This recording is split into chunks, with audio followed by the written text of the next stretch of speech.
Yeah! Look at that! 5-0, everybody. Ben and Woods, 97.3, The Fan. Benny had to yank his headphones off and cover his little sensitive ears. You shocked me yesterday. So, I did. I did not mean to. I did, actually. I wanted to shock you. That's what I do every day. Welcome in, Ben and Woods, 97.3, The Fan. What a lovely, lovely day it is to be here. Happy Tuesday to you. Let's get our heads right on an April Fool's Day. Okay? So, just so you know, it's April Fool's. I've already seen one this morning, and it got me. I'll read it to you in a moment after I introduce our cast of characters in here. I'm Woodsy. That is Paul Reindl. He is the executive producer. Good morning, Paulie. Hey, how are you? I'm doing well, my friend. I hope you are also. Ben Higgins, your friendly neighborhood sports anchor, joins us as well. Good morning to you, Ben. Good morning. It is not an April Fool's joke that the Padres are 5-0. That's true. That is true. It is not an April Fool's joke that Gavin Sheets could be the next Barry Bonds. Let's go, Padres. Or as somebody so aptly named him, Dairy Bonds, which I think is a really good nickname. Man, what a fun night last night. What a fun start to the season it's been. I was telling my dad this morning, I rotate parental calls. So I do my mom one morning, then I call my dad the next day on the drive. And I like to say hello to my folks, and told my dad this morning, I go, I could get used to this. I could get used to watching a really good baseball game and then coming in the next day, doing a radio show and talking about said baseball game on the radio after a win. It's been really, really fun. It's been great. So we'll obviously get into last night. There hasn't been a game so far that hasn't been insanely weird either, right? With some funky ass plays and weird bounces and things like that. We've talked about that. And hey, like I said, you keep rolling. Bounces are going your way. Calls are going your way right now. Keep that mojo going. But listen, it is April Fool's Day. We got the company-wide email last week, which I read it and I went, oh yeah, I need to remember that it's April Fool's Day. And I did last night. Yesterday, when I saw the report, the initial report about Jurickson Profar, the Atlanta Braves left fielder. Again, the Atlanta Braves left fielder who tested positive for HCG and is going to be banned for 80 games. It was not a source that I knew or really had heard of before. So I thought, is this dude getting the jump? Like, it's the day before April Fool's Day. That is completely unacceptable. I'm not a big fan of April Fools to begin with. But don't jump. There can't be any bleed, though, into March 31st or April 2nd. Correct. You have to keep it to April 1st. Correct. Have to. And then I woke up this morning, and 2 minutes ago, or like 2 minutes ago, 5 minutes ago, so 7 minutes ago, I go, whoa, this is crazy. Tiger Woods. I can't believe I'm saying this, but a few weeks after rupturing my left Achilles, the sleeping in a hyperbaric chamber, plus the explosive lifts, my doctors and trainers have me ready to play the Masters next week.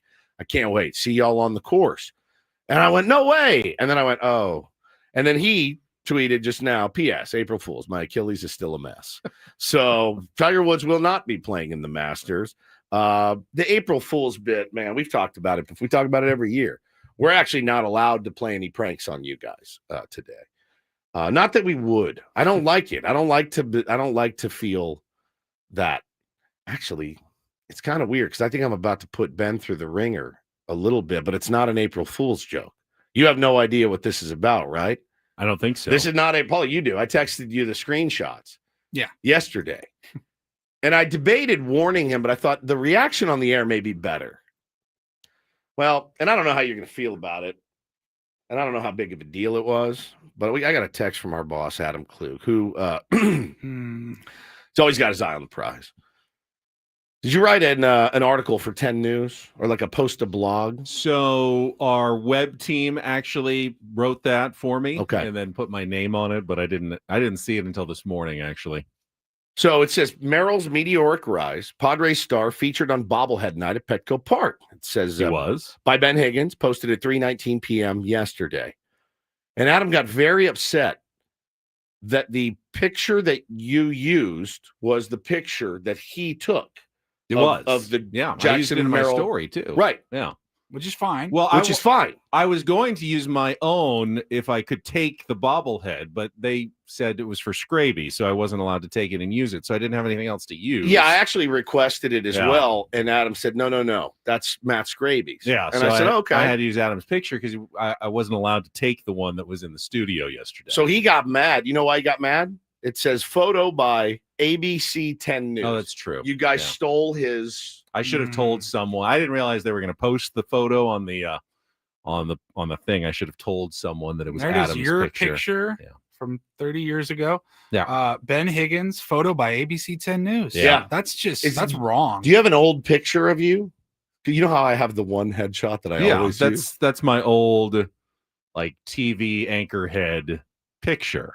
Love TV anchor head. I don't look that Shots. much different though from my old picture. No, you really I'm don't. pretty much the same. Well, since you lost the weight, I have glasses now. You look Yeah. almost identical. Yeah, I've gone back to what I.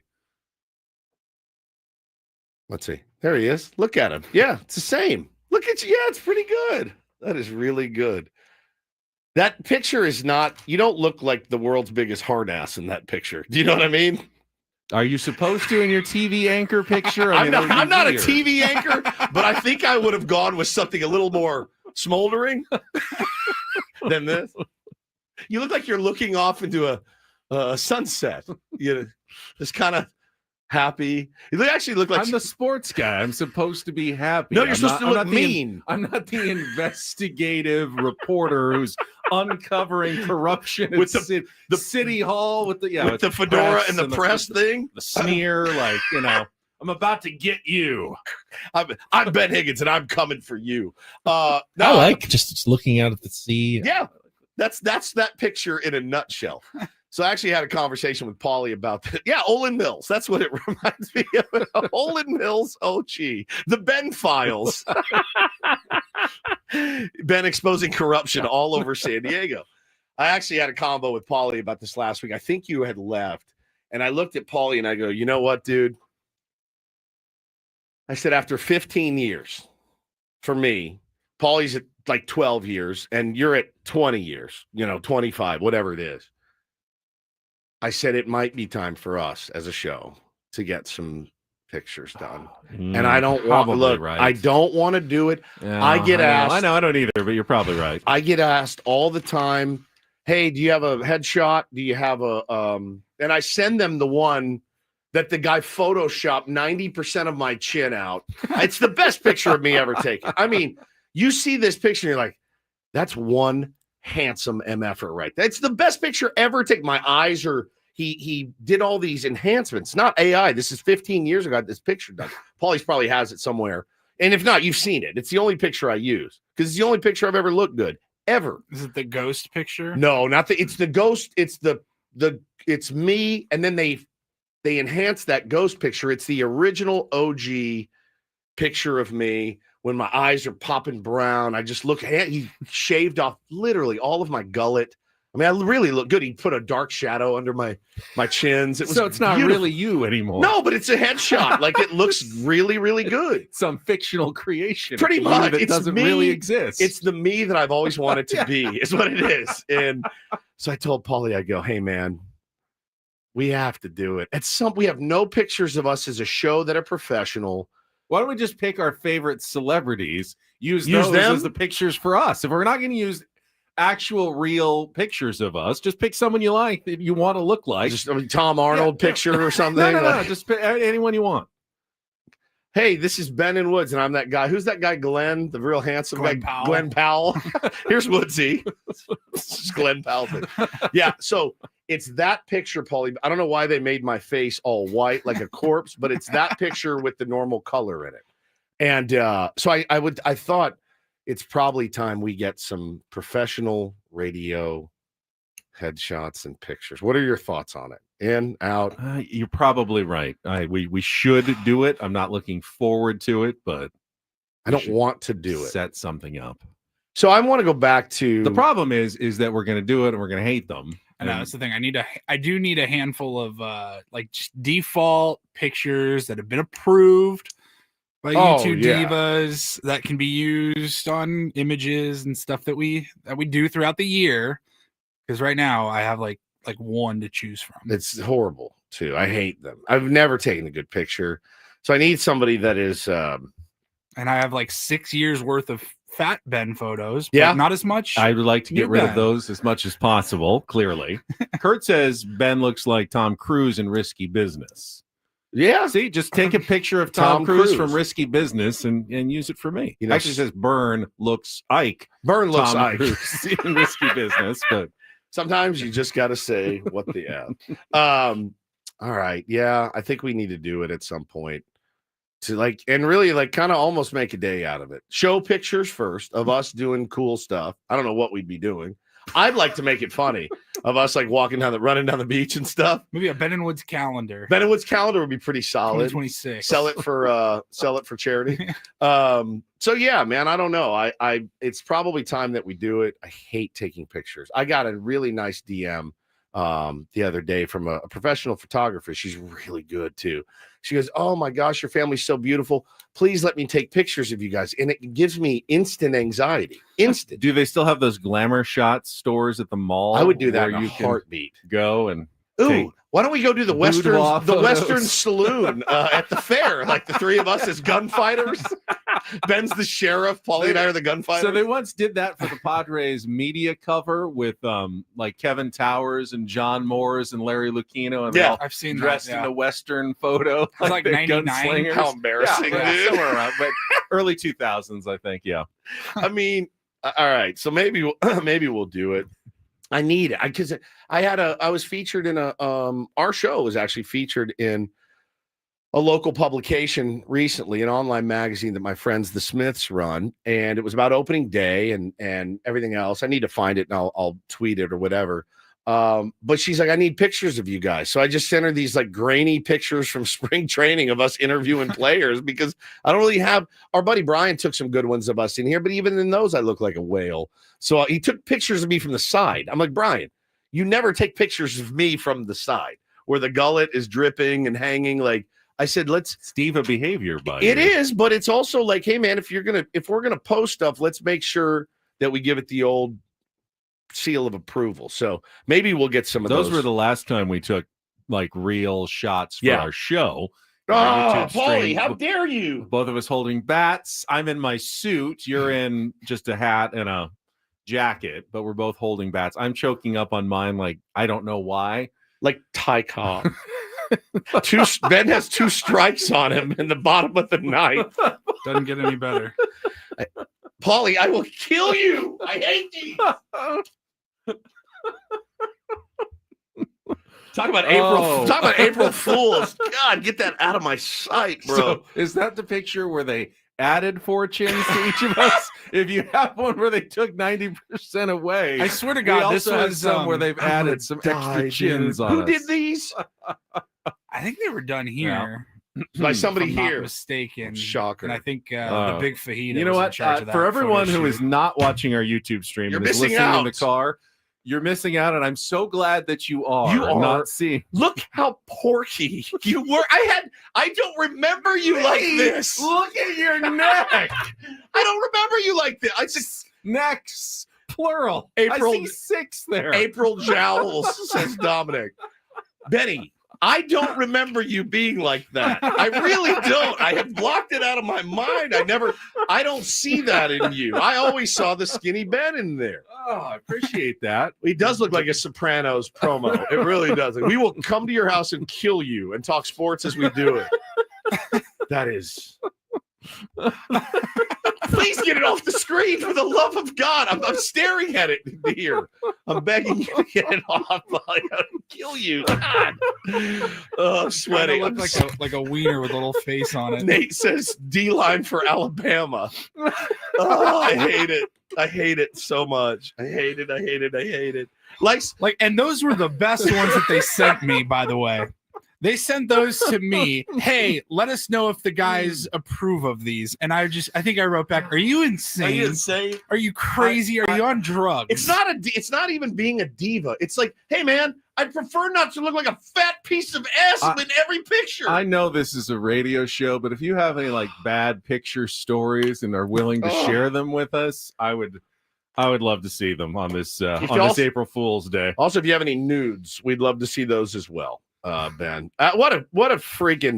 What a joke those pictures are. I can't believe it, man. I really can't believe it. I've never taken a good picture. I'm so jealous of everyone that's photogenic. You know how hard it is living in my house where all three people other than me are extremely photogenic and just look amazing in every picture and anything they wear. It is just impossible. So here we go. I want to talk Padres baseball today a lot. And I want to talk about Jerks and Profar as well. There's a lot to discuss today. Ben will set the menu next. But again, just a little reiteration. Today is April Fool's Day. Don't believe it. If your old lady tells you she's pregnant, if your dude tells you tells you she's breaking up with you or whatever, just don't buy the hype today. I hate this day. It is an Incorporator Tuesday. I promise that's not an April Fool's joke. Real. Our first of the season. Jesse Agler will join us coming up at 8:35. We'll set the rest of the menu for the program. Glad you're with us. Very glad the Padres are 5-0. Getting into it next with Ben and Woods on a Tuesday morning on San Diego's #1 sports station. Let's check traffic with Kelly Danick. Still a little rainy out there. Be careful on our roads here on 97.3 The Fan.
Hey players, things are about to get real here in San Diego.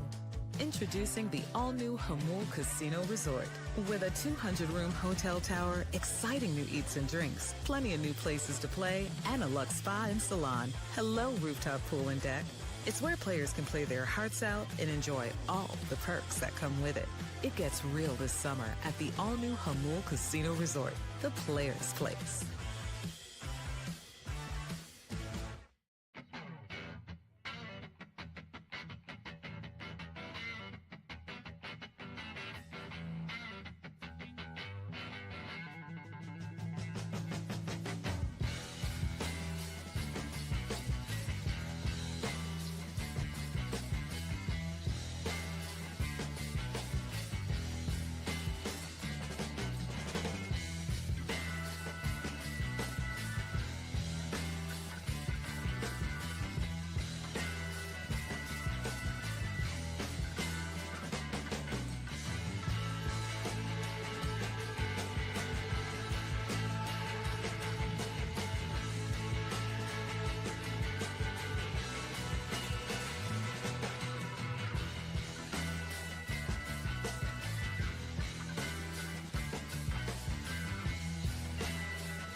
Hey players, things are about to get real here in San Diego. Introducing the all-new Hamul Casino Resort with a 200-room hotel tower, exciting. Tell everybody what you just told us, Benjamin. So yes, Jermaine, who works in our web staff at Channel 10, has updated the picture on our website. He says it now says photo by Adam, extra sweet, Klug 97.3. You're joking. So, it really It says doesn't that. say that. It just says Adam Klug. Oh, it says Adam 97.3 Klug. the fan, but he has credit now. Adam, you have your credit Is it extra sweet? for your photo. People like credit a lot. I can understand that. Photos I Impulse. kind of get, but not from I like can understand. like okay, here's the thing. it's Adam's not a photographer. It's not exactly, some sort of I guess National Geographic Pulitzer winning it's a snow leopard. photo. but here's the thing. Hang on. Ben using Adam's photo on Channel 10. It's like somebody you like, and they are using your photo. Yeah, you're not getting the credit, but like they're not. They're not doing it Maliciously. in malicious ways. If Hannah needed a picture of, for whatever reason, for Nancaro Realty, and it was a picture that I took, I wouldn't get bitchy about that. Like, hey, where's my credit? Well, I thought But Adam. if somebody, you don't make any. but if one of our competitors like stole something that we did, Sure, it's like, that- hey, you mean F again? guys. Well, Adam and I Yeah. kind of have an agreement that if I ever post anything that he needs for this station, You said it yesterday and he to him. posts anything that I need, we can just use it. It's like a collaboration. We can share. Tag team. I take advantage of that by using some of the sound that Sammy gets on Channel 10 because he does such a great job down there, and I do appreciate it. But and I always give credit though on the screen. It's a courtesy 97.3 the fan. And I put a little bug on the screen when I use it, but I do use it quite often. So- I don't get I don't get super upset about that. Again, I don't really produce much. So what happened? So they just write blogs for you in your name? What if the guy well, was the story was simply the words that I had written for my on-air piece. Oh, okay. So they were my words, but then he put it all together in Like a nice blog blog post. format. So yeah. Okay. All right. That's weird how that works. Turn the video around so it was vertical, so you can put it online. They have all kinds of social media tips and tricks that they use nowadays to make things more, viral and postable and whatever. Because when I saw it from Adam immediately, I thought this whole gist of it was look at Ben out here writing blogs for Channel 10. And I started laughing. And I wrote back ? And he goes, he used my picture. He didn't credit me. I go, oh, fireable, by the way, is what I told him. He goes, I just thought you could bust his chops about it. I go, oh, I'll bust his chops about it. for Darnay sure." would never do that. Darnay would never Yeah. do that. The course not. Lord of original content. All right, here's what we got coming up on the program today. We will start with our Padres Wrap-Up in our next segment when we will go through the highlights. Did of we last ever get night's that? Do we know if he said graph up, Paulie? 7-2 win over the Cleveland Guardians. Big night for Gavin Sheets, of course. Kyle Hart, great story. Our Padres Wrap-Up. The graph up. Is so Our Padres Wrap-Up. Yeah, Padres graph up. That's our new name for it. Yeah. We've always looked for a better name than Padres Wrap-Up. We don't have it. It's Yeah. the Wrap-Up. Padres graph up. We will talk about Jurickson Profar being suspended for 80 games. We have sound from Mike Shildt. His reaction to hearing the news just moments after he heard it before the game yesterday. And obviously, I'm sure it was stunning to some people in that clubhouse yesterday. You could see how much they care still for Jurickson when he was here with the Atlanta Braves. Yeah. Did they ask for the anybody first else series. about it?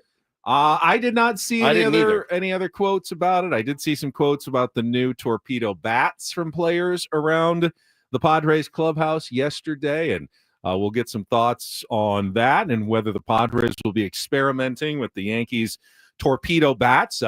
Ellie De La Cruz was using one yesterday, hit 2 home runs. I mean, the more success you see in Major League Baseball with those bats, the more guys that will have to feel like I need to try this at least. I will.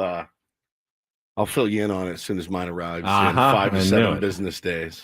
How much do they cost? Don't worry about the Okay. cost. My wife's listening, so you don't ask dumbass questions like that as my wife is listening. It's what a $29, right? It's what a wood bat I costs. looked. It was a standard. I mean, wood it's just bat. made What out of would bat wood cost? just because the shape is It was different. actually cheaper than like the way more Fernando expensive. Tatis Jr. model. When you hit as many balls off the end of the bat as I do, you tend to break a lot of bats. So now that I have this one, Dominic says, aren't they specifically designed to each player? Yeah, but I'm not going to go get a cut. I'm not going to have somebody come out. It's just I have one game a week. Hires an MIT grad to come out and watch me like, bro, you're terrible. I don't know. We can give the whole bat can be one big barrel. To have them move the barrel way down to the end of the bat as opposed to like a really bulbous like end. I can't wait to see it and get it, and I'll do like a video of me like hitting front toss with it or something just so to show you. But I'm imagining you're going to see it a lot in adult leagues across the country because we always need a little bit of edge when you're old and slow. But no, it looks incredible. I mean, it looks incredible. And again, it's working. Guys are seeing it. And you know, the other thing I thought about too, Benny, if you think that it's going to help you, there's a decent chance it will. Does that make sense? It's a lot of that is mental. If you feel like I've got a little bit of an edge, whether I'm pitching or whether I'm hitting, you have one. If you think you have one, you have one. And I think that has a lot to do with it too. I also want to ask the question coming up in the 7 o'clock hour. How much are you buying in to this fast start by the San Diego Padres? I mean, you look at early records and, you know, you can say they don't mean anything. The Dodgers 6-0. Well, we kind of believe that. Yeah, we thought that was going to happen. The Angels are 3-1. Crazy. Not really buying into like a huge surprise season by the Angels so far. How much are you buying into this Padres 5-0 start? It certainly looks good on the field, but is it sustainable? Will we be seeing a great season from your San Diego Padres based on what we've seen so far? We'll talk about it. As I mentioned, Jesse Agler will join us, his weekly Tuesday segment for the Incorporator and Talking Padres Baseball with the voice of the Padres at 8:35. And, of course, all of our regular features like Don't Do This, Take On Woods, and the Reindl Report to get you to 10 o'clock this morning. That's what we've got on the program for you today. I look forward to it. Me too. And I really look forward to the Wrap-Up next. Coming up next, all the highlights from Jesse and Tony last night. Stay tuned. Ben Woods continuing next on San Diego's #1 sports station, 97.3 The Fan.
Hey players, things are about to get real here in San Diego. Introducing the all-new Hamul Casino Resort. With a 200-room hotel tower, exciting new eats and drinks, plenty of new places to play, and a luxe spa and salon. Hello, rooftop pool and deck. It's where players can play their hearts out and enjoy all the perks that come with it. It gets real this summer at the all-new Hamul Casino Resort, the players' place.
This hour on 97.3 The Fan is brought to you by Tropical Smoothie Cafe. Did they just say it was National Acai Bowl Day? You like right? acai? I love an acai bowl. You do like acai. Yeah, I'll eat it. I can't decide, is it healthy or not? It's a superfood.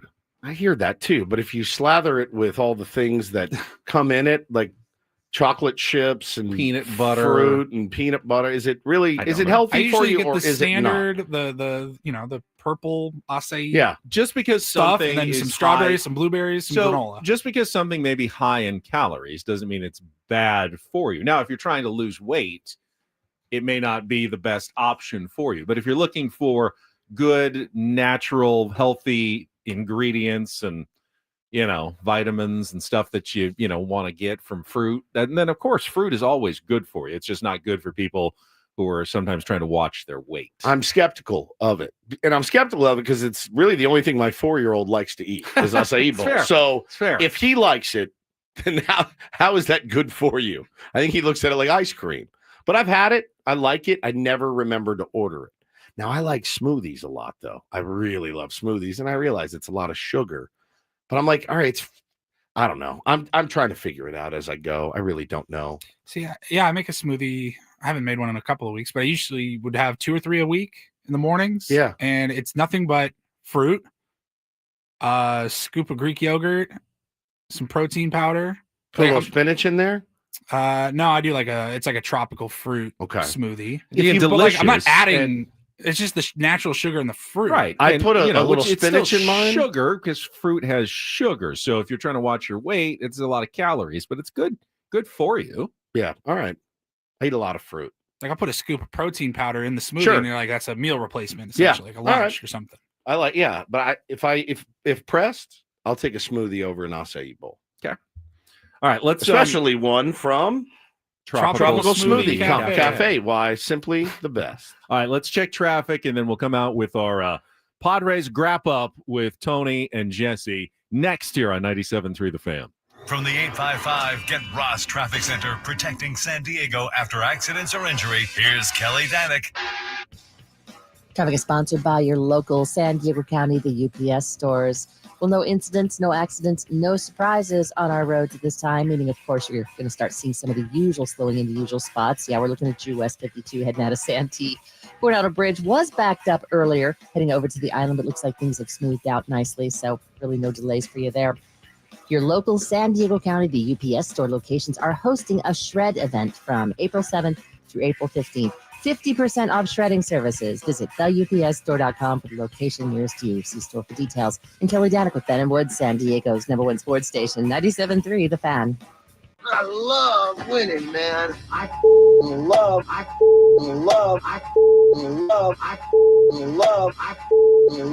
winning. You know what I'm saying? It's like better than losing. Miss any of the Padres win yesterday? Ben and Woods didn't. Yeah, absolutely. We've got you covered with all of the highlights. Oh, yes. It's the Padres Wrap-Up. Brought to you by Hamul Casino Resort. Things are about to get real with the all-new Hamul Casino Resort with gorgeous rooms and exciting new eats and drinks. It gets real this summer at Hamul Casino Resort, the player's place. I want to go fast, but I want to go slow, and I want to go deep. A little battle here. Pitch number 6 coming, and a swing and a miss. So Kyle Hart strikes out the first guy that he faces in a Padre uniform. And it's one of the tougher guys to strike out in all of baseball, Stephen Kwan. Exclusive class. 3-2, launch to left field.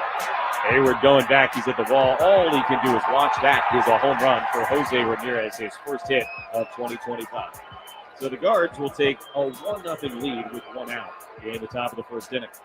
Bogarts, Cronenworth, and Merrill all aboard. First pitch coming. High line drive to right field. That one is off the wall. Noel plays it well, sends it back in, but 2 runs going to score. Shildt standing at second base, and the Padres lead it 2-1. 1-1 in the air to right field. Noel was deep. He goes back right in front of the warning track, makes the catch. Plenty deep to get Xander home from third. Shildt will also tag in advance. A sac fly for Hayward, and the Padre lead is 3-1. 2-2. Hard hit on a line. Into left center field, down for a base hit. Shildt will score. Tatis another hit. This one makes it 4-1 San Diego. Here's the 1-0. Hedges swings, hits one a mile in the air down the left field line. Hayward backing up towards the corner. He looks up. It's going to go. Second balcony Western medal for Austin Hedges. Welcome back to San Diego. 3-2 again. Shildt lines it the other way. That is a fair ball down the left field line. Going to bounce and roll into the corner. Cronenworth has scored. Bogarts has scored. Shildt into second with another 2-run double. His third hit of the night. And the Padre lead is 6-2. Hayward swings, hits it in the air to deep right center field. Noel is back at the wall, off the wall. First hit is a Padre for Hayward. He's into second base with an RBI double. He's knocked in 2, and the Padre lead is 7-2. On their feet at Petco as Hedges hits a little number to the left of the mound. Wandy gloves it, sets himself, fires to first in time. Peralta closes the door, and for the first time in 57 years of baseball, the Padres open the season 5-0. Feels great. I mean, listen, it's a good ball club. Off to a good start, clearly. Playing really good baseball across the board. Pitching, congratulations to Kyle getting his first big league win. Solid 5, doing all phases. The pitching, the bullpen's been great. Situational hitting, defense, base running, everything's on point. Woo! So I looked back the last couple of seasons, and last year, Padres didn't win 5 in a row until late June. Crazy, just man. before the All-Star break. Crazy. Of course, in 2023, they didn't win 5 in a row until late September. Yeah, man. At the end of the year. They didn't win 4 in a row until late September. They have gotten it done, and the calendar hadn't even turned to April yet with their first 5-game winning streak. I mean, usually the season, and when I was growing up, season didn't even start until April. Yeah. Now here we are, April 1st, and it's not an April Fool's Day joke. The Padres are sitting at 5-0 to start the Major League Baseball season. It's pretty incredible. I had them at 84 wins, so 79 more. Yeah, and with 150, really bad at math, 7 to go. I like it. I mean, this has been a really, really fun. It's been a really fun 5 days, obviously, and there's so many more baseball games to play, Benny. But I think, let's be honest, man. The coolest thing, at least for me, is watching different guys contribute every night. And it's watching guys contribute in different and special ways. And it's watching, like, I look at this team right now, and again, I don't have the panic that makes me feel like we're out of a game. I like what I'm seeing. And really, I like these guys are having a blast, man. They're really having fun playing baseball, even when they make a mistake, and they've made plenty in 5 games. They've made plenty. They're not beating themselves up about it. They don't look like, oh my God, I've just ruined. We saw such bad body language for a couple of years here. Now, man, if they make a mistake, they're smiling, they're laughing. They realize I got to flush it and move on to the next one. They're doing it defensively. They're doing it on the base paths, and they're doing it with the sticks. And really, first time through the rotation, they're doing it with the arms, and I mean every arm other than Omar Cruz.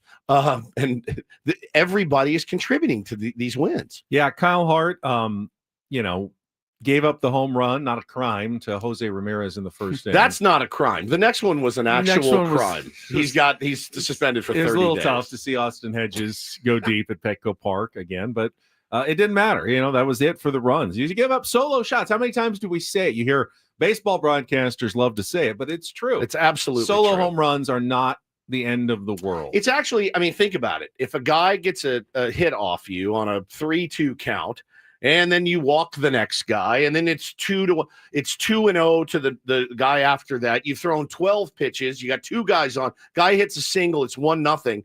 Might as well just throw 1 pitch and let a guy hit a 1 home run. You're not working out of the stretch. Right. You're not in a high leverage situation all inning. You can just go right back to the windup, stay in your rhythm, and keep moving. So in many ways, other than the run you give up, a solo home run is not the worst outcome for a pitcher. Nope. And when you've got an offense that can pick you up, like the Padres did for Kyle Hart, 5 innings, 2 earned runs, 5 hits, 4 strikeouts from your number 5 starter. There's not a team in baseball other than the Dodgers that would not take that from their number 5 starter. Of course, they get 7 shutout and 8 strikeouts from their 5th starter. But every other team in baseball would be more than happy with what Kyle Hart gave the Padres last night. And then the offense, the 4-run bottom of the 2nd inning, tying their biggest inning of the season from opening day with Gavin Sheets leading the way. And he's, to me, the story of the game last night, and has been in many ways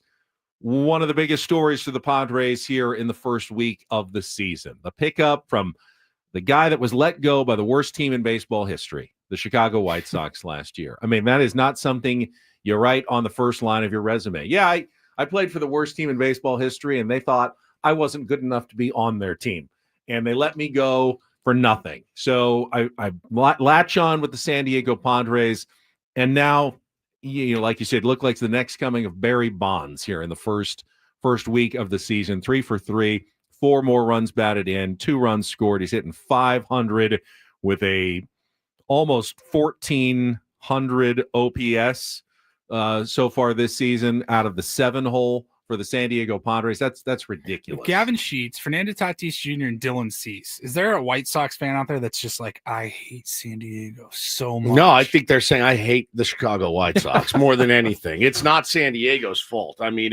It's absolutely. Do you have anybody else you guys want to get rid of? How about Luis Robert, right? Like, we'll take him, we'll rescue him, and he'd fit in really nicely on this team. And I was talking on opening day, I think it was, with Kyle Glazier, and he said, this is not so surprising for me. The White Sox are a bad organization. Yes. And they don't. He did it. Yes, he did a podcast yesterday talking about the same thing. And I think it was the same topic. And he said to me in the press box that the White Sox just aren't getting the most out of their players. And the Padres they used to be a bad organization, but now they're considered a good organization that has found ways to get better production out of players, better production out of pitchers, thanks to Ruben Niebla and the pitching lab and everything that they've done there. And now better production out of hitters as well. Give Victor Rodriguez some of the credit, Mike Shildt, whoever you want to give the credit.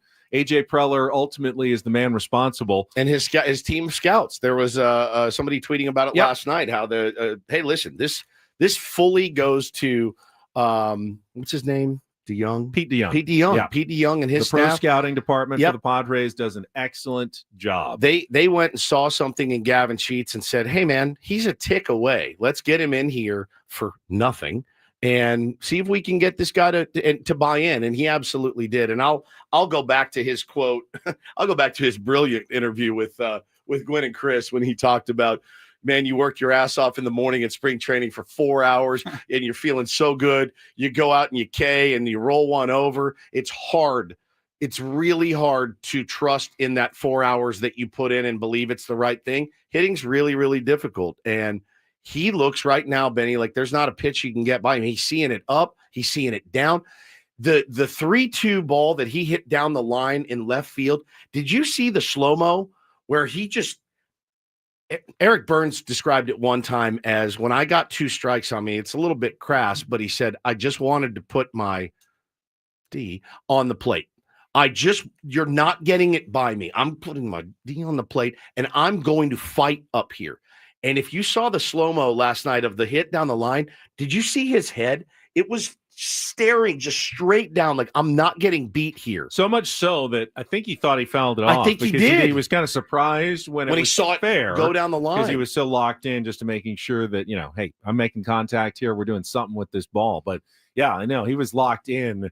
And he's been locked in for the start of the season through 5 games for the Padres. Will it keep up? His average exit velo through 5 games is 96 miles an hour. He is catching barrel after barrel. And I cannot believe that ball he hit last night did not get out of the yard.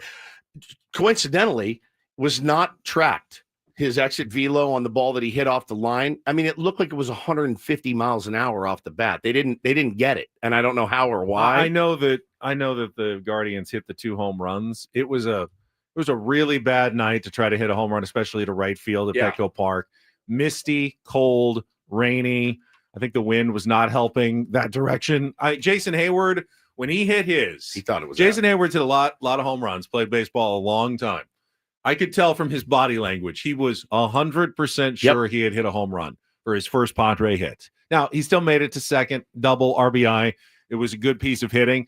He was, I don't know if he admitted it afterwards. I'm sure he was shocked that ball didn't go out. But that is March and April at Petco Park. Yeah, welcome to Petco, man. That's what you're usually going to get. Last year was a little weird for, like, the opponents were yakking hitting home runs early in the season. I don't know. I think that was kind of just an anomaly. You're not going to see the ball travel, especially to right field, especially early in the season at Petco Park. It was good to see Unk. They call him Unk get a knock last night. Jason Hayward. Again, cannot hate that guy. I just can't. You will not get me to hate Jason Hayward. He has been, again, off to a little bit of a slow start. To watch him get in the mix last night was pretty cool. I love that for him. But Gavin Sheets, I'm watching the game last night going, hey, man, move him up. Move him up. Move him up to the 5 hole, right? Like, why not? Or do you mess with a good thing? I know. It lengthens your lineup, certainly. I think when we get into our discussion next hour about is this for real? Is this sustainable? A lot of that question hovers around Gavin Sheets, because if he does continue to hit well, I mean, he's not going to hit 500, but if he continues to hit well all season long, it really does change the Padres lineup big time. Wherever you put him, it is now a long, deep lineup. Yeah, for the San Diego Padres. Manny 3 hits, Tatis 2 more hits. They both look really solid to start the season. And Jackson Merrill just went 1 for 4, but on his bobblehead night. But he was, 3 times he hit the ball very hard exit velocity. Did not get much luck. He hasn't really had much luck all season. I know. He's still hitting .412 so far this year without much luck when he's put the ball into play. Speaking of unlucky, Luis Arraez had what I thought was a sure hit and a brilliant play by the shortstop.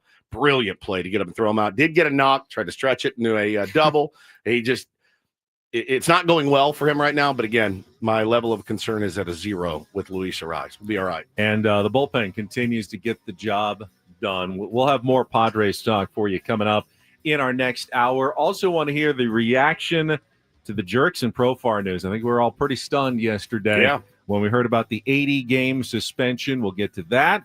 And don't do this. All in hour number 2 of Ben and Woods next on San Diego's #1 sports station, 97.3 The Fan.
I really hate, and I feel like a bad person.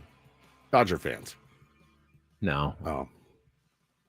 That my first instinct when I heard the news about Jurickson and Profar yesterday was to kind of go, whew, dodged a bullet there. And it's such a bad. I'm with you. It's so bad to think that, because we love Jurickson. We do.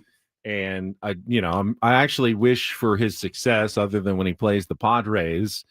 And it's just terrible news. It's terrible news for him and baseball and the Braves. And this just doesn't feel good for anyone. But my first, and I wonder if Padres fans, if you out there shared the same thought, was, oh man, glad they didn't spend the $42 million or whatever to sign him and keep him this offseason and then have to deal with him out. Not only 80 games, as they announced, Major League Baseball announced his 80-game suspension for testing positive for a banned substance, not technically a steroid, but a masking agent, a testosterone HCG, producer, booster. So when you take, just to Bensplain quickly, and I'm not a bodybuilder or steroid expert. You're not? But as I understand I feel duped. As I understand it, when you go through like a cycle of steroids to artificially increase your testosterone, then you go off of it. Your body is not going to produce as much testosterone itself.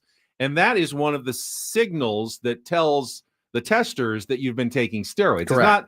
It's very hard to detect the actual steroids, but your lower testosterone count is a clear sign that you've been doing something you shouldn't be doing. So players will then take this HCG to get their body to start producing it again so they won't get popped in the testing. And when they detect the HCG, it's a sign, okay, you must have been doing something. It's one of the only ways they actually can catch players who have been doing steroids. Now, Jurickson, released his statement through the Major League Baseball Players Association.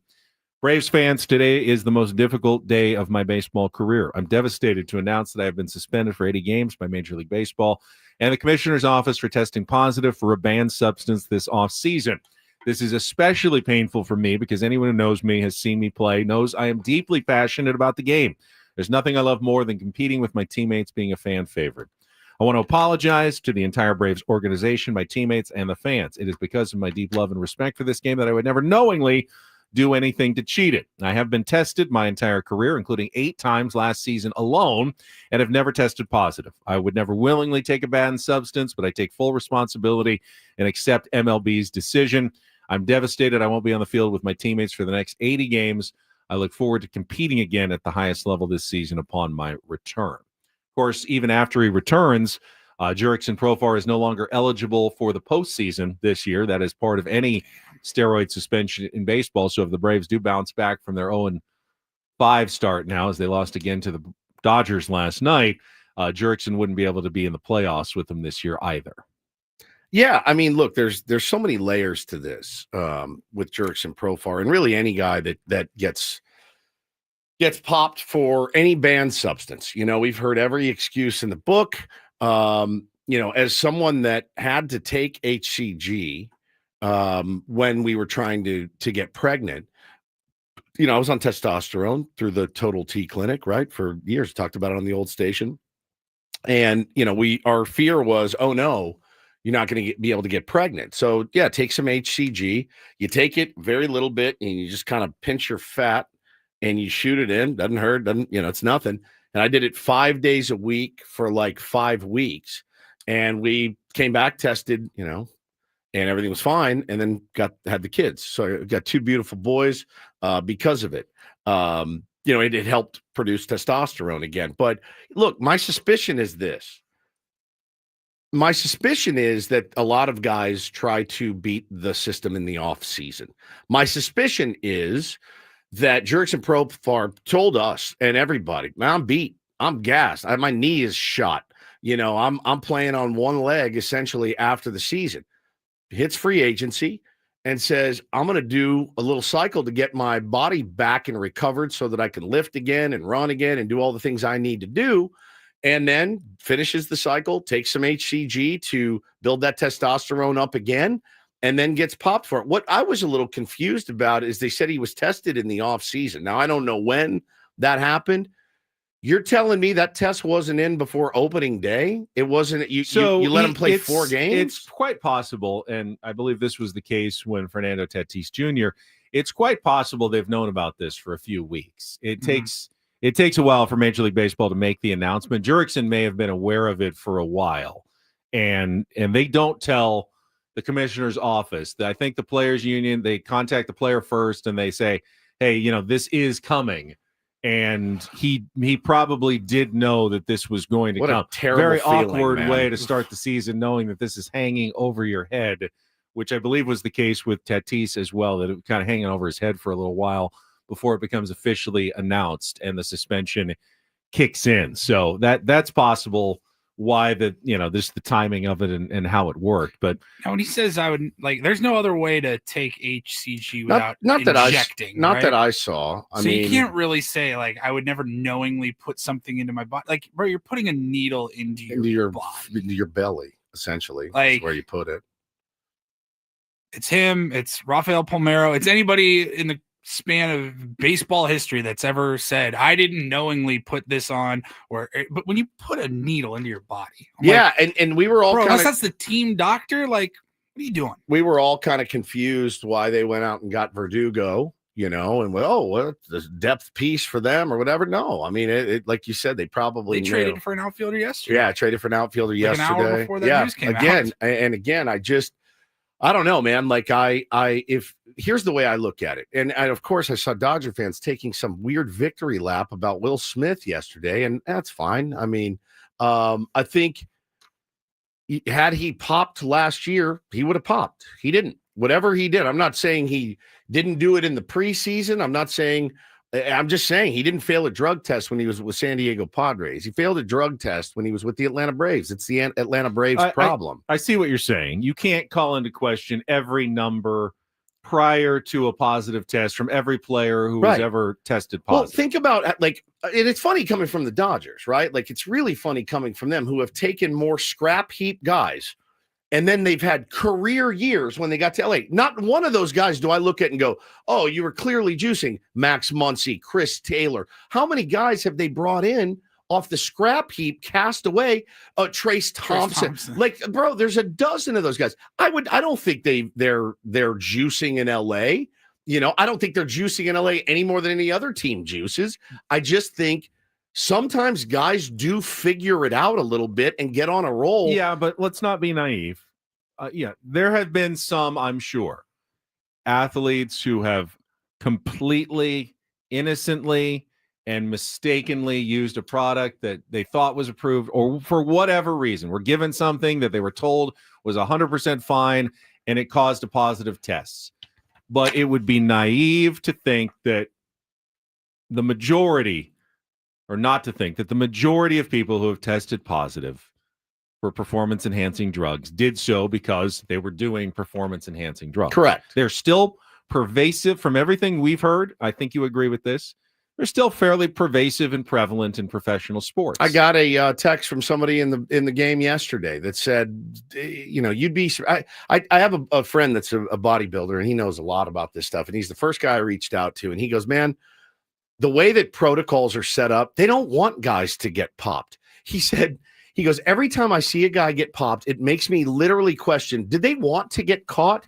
Because that's how really easy it is to get around this stuff in professional sports, not just baseball, in a lot of professional sports. So I don't know, man. The thing and Janine makes a good point in the chat. She says, after watching Tatis go through what he went through, I can't believe Profar decided to do it too. Profar had to be the liaison between Tatis and his mad teammates. Yes, I have the sense that Jurickson Profar, when he blocked us years ago, was mad at us for talking about Tatis and how Tatis kind of let the team down in their hour of need. I really feel that way. He was there through all of it. Now, what I want to talk about, though, and what I talked to this former big leaguer about yesterday was risk reward. Does it suck getting banged for 80 games? Yes. Does he still going to make the majority of that contract? Yes. He's not going to the Hall of Fame. The risk versus reward is amazing. It's amazing. Put another way. If Jurickson could go back and be given the choice, hey, You will get tested. You will get popped. You will face an 80-game suspension, but you get to keep your 24 home run season and the contract you signed with the Braves. Or you can go back in time, not do it, and be clean, and no one will ever suspect you. But you'll also hit 240 with 7 home runs. You'll make $1 million. And you'll make another $1 million with the Padres next year. Which one do you want to take? He'll take the 80. I think any again, one of us. If we're going off the timeline of him juicing in the off season, he had already got his bag. Yeah, but I mean that and it's not like but everyone's you're gonna everyone take this will and have a career year. Everyone will question the numbers from last year. Of course, they're going to question the course. numbers. But again, here's what I'm saying. Will we know for sure? No, we will never know for sure unless he wants to tell us, completely everything that happened. But maybe he was clean last year. Maybe he wasn't. Correct. We don't know, and we will question it now because, well, those numbers were pretty big and nominally for someone who was over 30 years old and had never done it in his career. I won't before. question it. You know why I won't question it? Because he didn't test positive, right? Like he didn't. If he tested positive, okay. You don't see a scenario where the previous offseason, knowing he had just come off a bad year, hey, I need to do something to get ready for this next season, went through his cycle, but, didn't test because, as you said, guys know how to get around the testing and made it through. He got through a great season, signed his contract, and goes, hey, but my knee's hurt. I want to make a good impression on my team. It worked last year. Just going to go through that simple cycle right at the beginning of the offseason again, and then I'll be done. Get my, HCG, and he timed it wrong. I won't take it during the year again and do what I did last year. And he timed it wrong, and he got popped. There's certainly evidence that would support that conclusion. If your evidence is just a good season, then I can't agree with you because guys have had good seasons. Of course. The problem is we will never know and people will suspect now. Correct. But you said there's evidence. There's no evidence. He didn't because he hit 24 home runs. If he, that's enough for some people. For some people, but it shouldn't be for you who's logical. Well, if he hadn't tested positive, I would have certainly never gone there. But because he tested positive in the offseason immediately after his great season, yes, I'm going to at least acknowledge that possibility. The argument, though, that Paulie made too, and I always go back to A-Rod, who was a monster in Seattle, signs the big deal with Texas. And according to him, and again, take him at his word or don't, he goes, that's when I started. The pressure of this wasn't a $250 million contract Jurickson signed, but it was a lot more money than he's made. Hey, man, I'm going to a contender, a team that's really, they need me and they want me and they're going to pay me. I got to make sure my body's right. The fact of like, hey, man, you got your bag. Why would you do it then? That's kind of exactly why in my mind he did it, is to like, hey, I want to make sure I come out swinging and my body's right. At face value, it makes more sense to me, at least, to if anybody's going to juice, it's going to be going into a contract year, not right after you sign and get your bag. But the thing is, though, would you want to risk it going into a contract year knowing if I get popped now, I probably get nothing next year, right? Then I'm really damaged goods. Like, it does make sense in my mind of, I just signed this big deal. The pressure's on. Like when we got a raise here, it didn't make me go, time to cruise. It made me sick to my stomach. Like I was like, oh God, we got to perform now. And honestly, maybe he didn't do anything wrong. Maybe Tatis really did get tainted ringworm cream. You know what? It doesn't. You know what? It doesn't. Sweet kid. It doesn't change my opinion really that much of either guy. I love Fernando Tatis Jr. Yep. He's back on the field. Yep. He's doing what he does. He energizes the team. Jurickson will come back after 80 games. I would hope he will still find a way to become a fan favorite in Atlanta like he was here. It's going to be It's going to be harder, obviously, for him, but there's no reason he can't. He didn't commit a crime. It wasn't a crime. He's not going to jail. He skirted some rules, as all athletes do in all sports. Got caught. He's now facing the punishment for getting caught. It's his responsibility to follow rules, and when you don't, you face the consequences. Yeah. Sometimes the consequences are, hey, you know what? You swung at a pitch and missed. You're out. This time the consequences are an 80-game suspension. Once you deal with that, I'm willing to absolutely move on. And again, I still respect Jurickson Profar. I love him still. I think he's a phenomenal guy and a player. Great teammate. And I'm not saying that we should forever shame Jurickson Profar and cast him as some sort of image of what's wrong with a game of baseball. He's Made me not. sad. He's not. It made me sad. Yeah, it's it made me sad. It's a sad story. It's a bummer for him. It's a bummer for the Braves. It's probably we dodged a bullet moment for the San Diego Padres because they did, we were thinking about re-signing him, and that would have been money not well spent at the moment with him able to play for half a season in the playoffs this year. That would have been tough for the San Diego Padres facing budgetary restrictions. Maybe wouldn't have been able to sign Pavetta and other players that they probably needed more. It would have killed us. I mean, today coming in talking about a Jurickson Profar suspension as a member of the San Diego Padres. Is this not a good lesson for Jurickson? Bro, just stay here and play. Every time you try to go somewhere else, something terrible happens. I mean, again, I'm not going to fault the guy for getting his money and everything else. But, yeah, now he's suspended without pay, can't play in the playoffs. The way that they're going right now, I don't know that they make the playoffs. They just lost Reynaldo Lopez yesterday. He's on the IL. I mean, they're banged up. They haven't won a game. They got smoked again last night. It's a rough time for a Braves fan right now. Can I change my pick, by the way? Will you guys let me? Yeah, go ahead. Absolutely. I'll take the field. People in the chat asking the questions. Does he still get paid? No, he does not. He will lose half of a season of salary, which will be what? Lose $4 million or so, but he'll still make the other $38 million on the contract that he signed, assuming he doesn't test positive again. I think Alyssa asked, can he still be around the clubhouse in the dugout? No, he cannot. I think there's like a time, like 3 hours before the game or something. He can go to the ballpark early in the day if he needs to get anything. Tatis was there, like getting work. Yeah, but then he has to leave, whatever it is, like 3 hours opened, before the gates open. You have to be gone, and you can't be there with your team during, after the game at all. You just got to go watch from home or whatever and not be part of your team for those 80 days. And again, I saw people saying, oh, man, Preller must have known something. No, I just don't think they had the $40 million to pay him. I really don't. But again, it does feel, and I'm with you, that's a human reaction, Ben, to feel like, I'm better them than us. It absolutely is. It's a totally normal reaction, better them than us. And Luis, I'm not being a real D-hole to Profar. I really don't feel like I'm casting any judgment. I don't think all. so either. You're not a judgy guy. He violated the rules. The rules are clear, facing his suspension, and then we move on after that. Yep.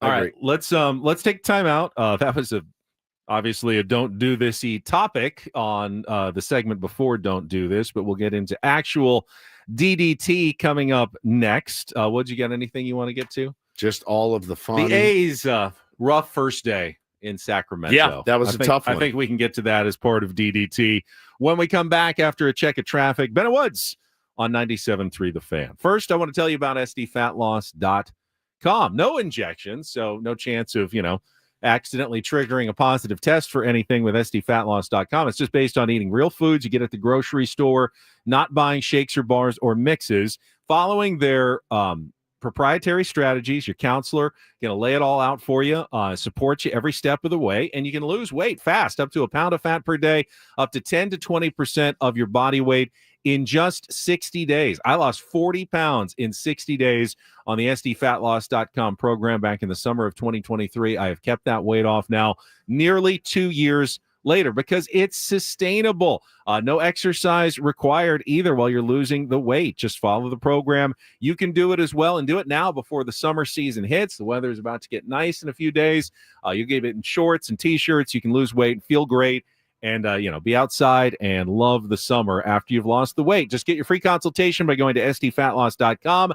Take advantage of the spring special right now. Get $200 off the program by going to SDFatloss.com. That's SDFatloss.com.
Hey players, things are about to get real here in San Diego. Introducing the all-new Hamul Casino Resort. With a 200-room hotel tower, exciting new eats and drinks, plenty of new places to play, and a luxe spa and salon. Hello, rooftop pool and deck. It's where players can play their hearts out and enjoy all the perks that come with it. It gets real this summer at the all-new Hamul Casino Resort, the players' place.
Brought to you by Trust and Will.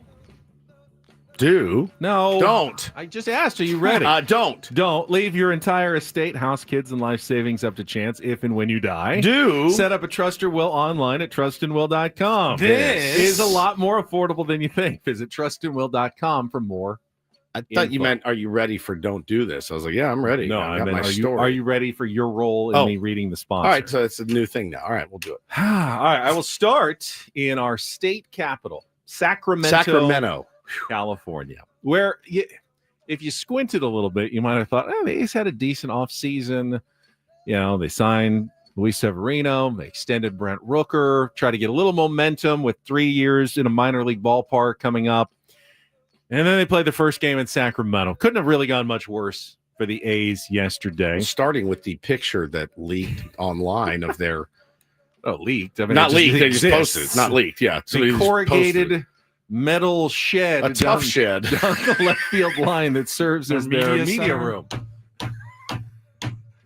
I don't know if that's better or worse than the double wide trailer the Chargers had us in for more than a decade. I went to that once. Did you go to the Chargers trailer, the media trailer? My old show made me go and watch practice and go in and ask a question of Norv Turner, and I almost soiled myself. I was so nervous. I wonder if I was there that day. You probably were. Oh, and it was the most innocuous turd question you've ever heard. And he answered it fine. The shed's pretty bad. Bernie Wilson will never forgive the Chargers because he had to work all day there, essentially sitting in a trailer because they wouldn't let media in their actual building. You're too good for the media there at the Chargers. But so they got the shed. Not a great look. The clubhouses are way down beyond the outfield. Not fun for especially opposing teams. Are not going to like going to Sacramento. Then the game starts, taking on the Cubs. By the way, the next two opponents for the Padres, the Cubs and the A's on this upcoming road trip. And in the very first inning, Cubs hit back-to-back home runs, score like 4 runs, so they're behind right away. And then the chants start, let's go Oakland. There's T-shirts that say, "I'd rather be at the Oakland Coliseum," and you even got to sell the team chant in the bottom of the sixth when the Cubs were leading 16-3 with John Fisher still wearing it after moving his team.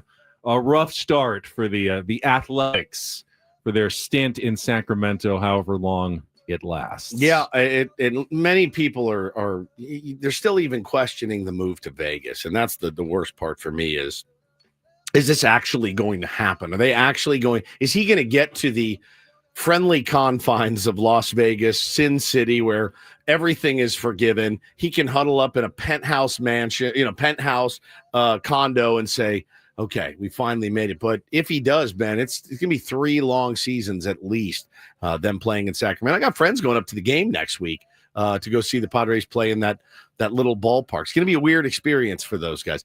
I don't know that it's going to be any worse than going to Oakland as far as the facilities. I've heard the facilities there were minor league terrible. games are plenty fun to go to. Sure. Every seat's good. I mean, there'll be benefits for the fans, I would imagine, to going to a game there, especially when it's not in the middle of the summer. So if you're ever going to go, not a bad week to go see the Padres and the Athletics. I love this story I saw yesterday. Woody Johnson, who owns the New York Jets, probably one of the most maligned franchises in any sport ever. They do every year. They do the annual NFL Players Association survey where they anonymously ask players on teams about, hey, how is this organization? How is the ownership? How is everything? They collected data from 1,695 of the league's players. Well, Woody Johnson and the Jets did not score very well at all. In fact, he got an F for his lack of willingness to invest in the organization. Just across the board, one of the worst organizations to work for and play for. He said, it's totally bogus. Those results. Here's the deal. This is quote, the whole thing, how they collected the information, who they collected it from. It's supposed to be a process where we have representatives and they have representatives. So we know it's an honest survey. And that was violated in my opinion. So I'll leave it at that. But there's a lot of owners that looked at this survey and said, this is not fair, not balanced. It's not every player. It's not even representative of the players. He did say, though, I do want to be number one in everything. I want the team to get better. But discounting, it's like getting your report card and taking it to your dad and you're like, it wasn't an honest survey of my grades. It says 3 C's and 2 D's. But this is not indicative of how well I've actually done. No, it's right there. No, it's the methodology. It's the method. My teachers incorrect. didn't like me. Yeah. The Jets are well known around the NFL as terrible. Around all sports. Terrible. Organization. Sorry about it. All right. Finally, a little do this. DD mega doo-doo. And a story I doubt we'll be seeing anytime soon in San Diego, but good for Coastal Carolina University. The Chanticleers are becoming the first college football program in the country next season to offer free concessions at games. Wow. Okay, so how's this going to work? All right, so CCU says fans who buy a ticket to any of their games will be able to select up to 4 items per concession stand visit from a menu selection of hot dogs, nachos, popcorn, and fountain drinks. No limit on how many visits fans can make to the concession stands. They just have to scan an app each time they go. Average attendance was 21,415 last year, around average for the Sun Belt Conference. But they feel like, hey, we'll make it up. We'll sell more tickets. People will come eat what's probably fairly inexpensive food for them to acquire and prepare and have ready for everybody, and go and make it an all-you-can-eat feast for game fans and students when they come to a Coastal Carolina Chanticleers football game next season. It's badass. I think that's pretty cool. I think it's really cool. What's the catch? There's got to be a catch, right? It's really it doesn't sound really no catch. They even said most ticket prices are going to stay the same for next season as well. They're just hoping that they get more people. Now, alcoholic beverages, specialty items, and items from third-party vendors. So the really good premium stuff is not included. It's just the basic hot dogs, nachos, popcorns, and sodas. Which is awesome. But for people, some people, that's absolutely fine. Right here, man. I mean, I can subsist on that. and especially for the right price of on the house every time you go. That's really good. It's a good idea. Yeah, Keegan says those lines must be insane. Their athletic department apparently is willing to try some things. So apparently this past fall, the school offered season ticket holders for men's and women's basketball a full refund if the teams won at least 35 games. So bet on your own team. Like if they win, if you buy tickets and they get to 35 wins total, we'll give you your money back. Wow. They won 33 games this past season. Didn't quite get there. Fans didn't quite get their money back. That's fun, though. though. It's a good season. You're cheering for it. You get. It's better than saying, hey, if we don't win at least this many games, we'll give you your money back. Because then you get a bunch of fans who are cheering against your team. Yeah, to lose. They were getting them to cheer for the team. The more wins, the more likely it was that they were going to get their money back for season tickets. I like that. It seems like to be a forward-thinking organization there. I like that. And that is don't and do this for a Tuesday. That was Don't Do This with Ben and Woods on 97.3 The Fan. Woods is itching to talk more Padres baseball, more on last night's game, the red-hot start by the bullpen. And then I want to ask the question, is this 5-0 start for real? I mean, are you buying into what you are seeing so far from the Padres this season? We'll discuss it coming up next with Ben and Woods on 97.3 The Fan. But first, I wanted to tell you, my beloved friends out there, I love so much that baseball season is back. I've been having a good time playing Underdog Daily Fantasy. Just go download the app right now. You can make every game more exciting with Underdog. I know I have to play, choose whether a player will go higher or lower on one of their stats, like strikeouts, home runs, hits, and more. They got all your favorite teams and stars to choose from. You can mix and match other sports, or I've just been rolling, go figure, with just baseball picks so far. I think I've won $6 so far. So $6. It's $6 more than I had. So you can play with as little as $1. If you get everything right, you can win up to 1,000 times your money. Turn $1 into 1,000 just with your baseball knowledge. So check it out today. Download the Underdog app. Sign up using the promo code WOODS. You'll unlock a special offer up to $1,000 in bonus cash when you make your first deposit. Join in on the fun when you sign up with promo code WOODS. Claim your special offer today. Get up to $1,000 in bonus cash instantly upon first deposit. You must be 18 and over, 19 and over in Alabama and Nebraska, 19 and over in Colorado for some games, 21 and over in Massachusetts and Arizona, and present in a state where Underdog Fantasy operates. Terms apply. Void in Colorado. Concerned with your play, call 1-800-GAMBLER or visit ncpgambling.org. In Arizona, call 1-800-NEXT-STEP or text NEXT-STEP to 53342. In New York, call the 24/7 HOPE line at 877-8-HOPE-NY or text HOPE-NY to 467-369.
Hey players, things are about to get real here in San Diego. Introducing the all-new Hamul Casino Resort. With a 200-room hotel tower, exciting new eats and drinks, plenty of new places to play, and a luxe spa and salon. Hello, rooftop pool and deck. It's where players can play their hearts out and enjoy all the perks that come with it. It gets real this summer at the all-new Hamul Casino Resort, the players' place.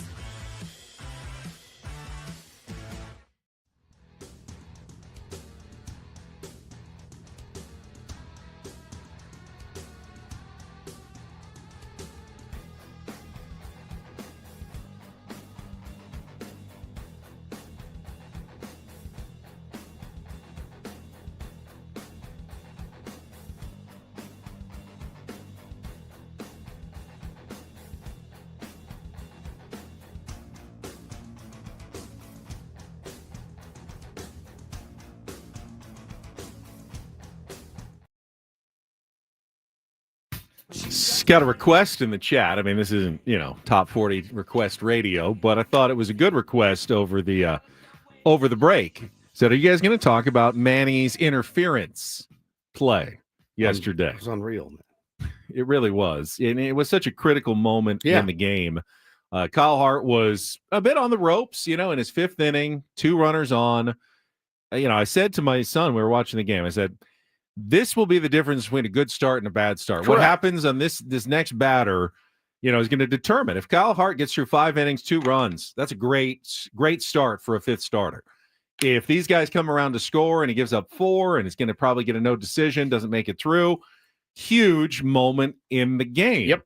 So for Manny Machado to pull off what was, I don't even know how he does it. Just a play that I don't know that anyone even thinks about or would possibly, come to the mind, like consider what might happen in this situation of getting a runner is picked off, running to third, makes the tag, and then as the runner is going from first to second, he gets all tangled up with the runner, but still tries to make the play, with no ball in his hand. Without a baseball in his hand, to show the umpire, hey, this guy's interfering with me. Which he was. I need to be. Yeah, he absolutely was. I forget which member of the Guardians. Arias? Was it Arias that was there? And he was like, he held Manny by the... hugged him. Yeah, I kind of hugged him. Like, it was almost looking like, hey, I'm going to keep you from falling. I'm trying to be nice and not knock you over. But Manny made, hey, look, I'm trying to throw it over to second base to get another out. Now, whether he would have gotten the out or not at second base, I have no idea. Doesn't matter. I never saw a replay, but it doesn't matter. You were interfered with. Correct. Many times interference is called on a slide to second when, the guy at first was going to be safe by a mile. But if it's interference, it's interference. And it wasn't malicious or anything no, like that. God, no. He got in his way and he was like, trying to make sure he doesn't get hurt. Yep, and it cost his team another out. I heard the Guardians broadcasters were kind of soiling themselves a little bit, thinking it was a balk from Kyle Hart. It was not. It was not a balk at all.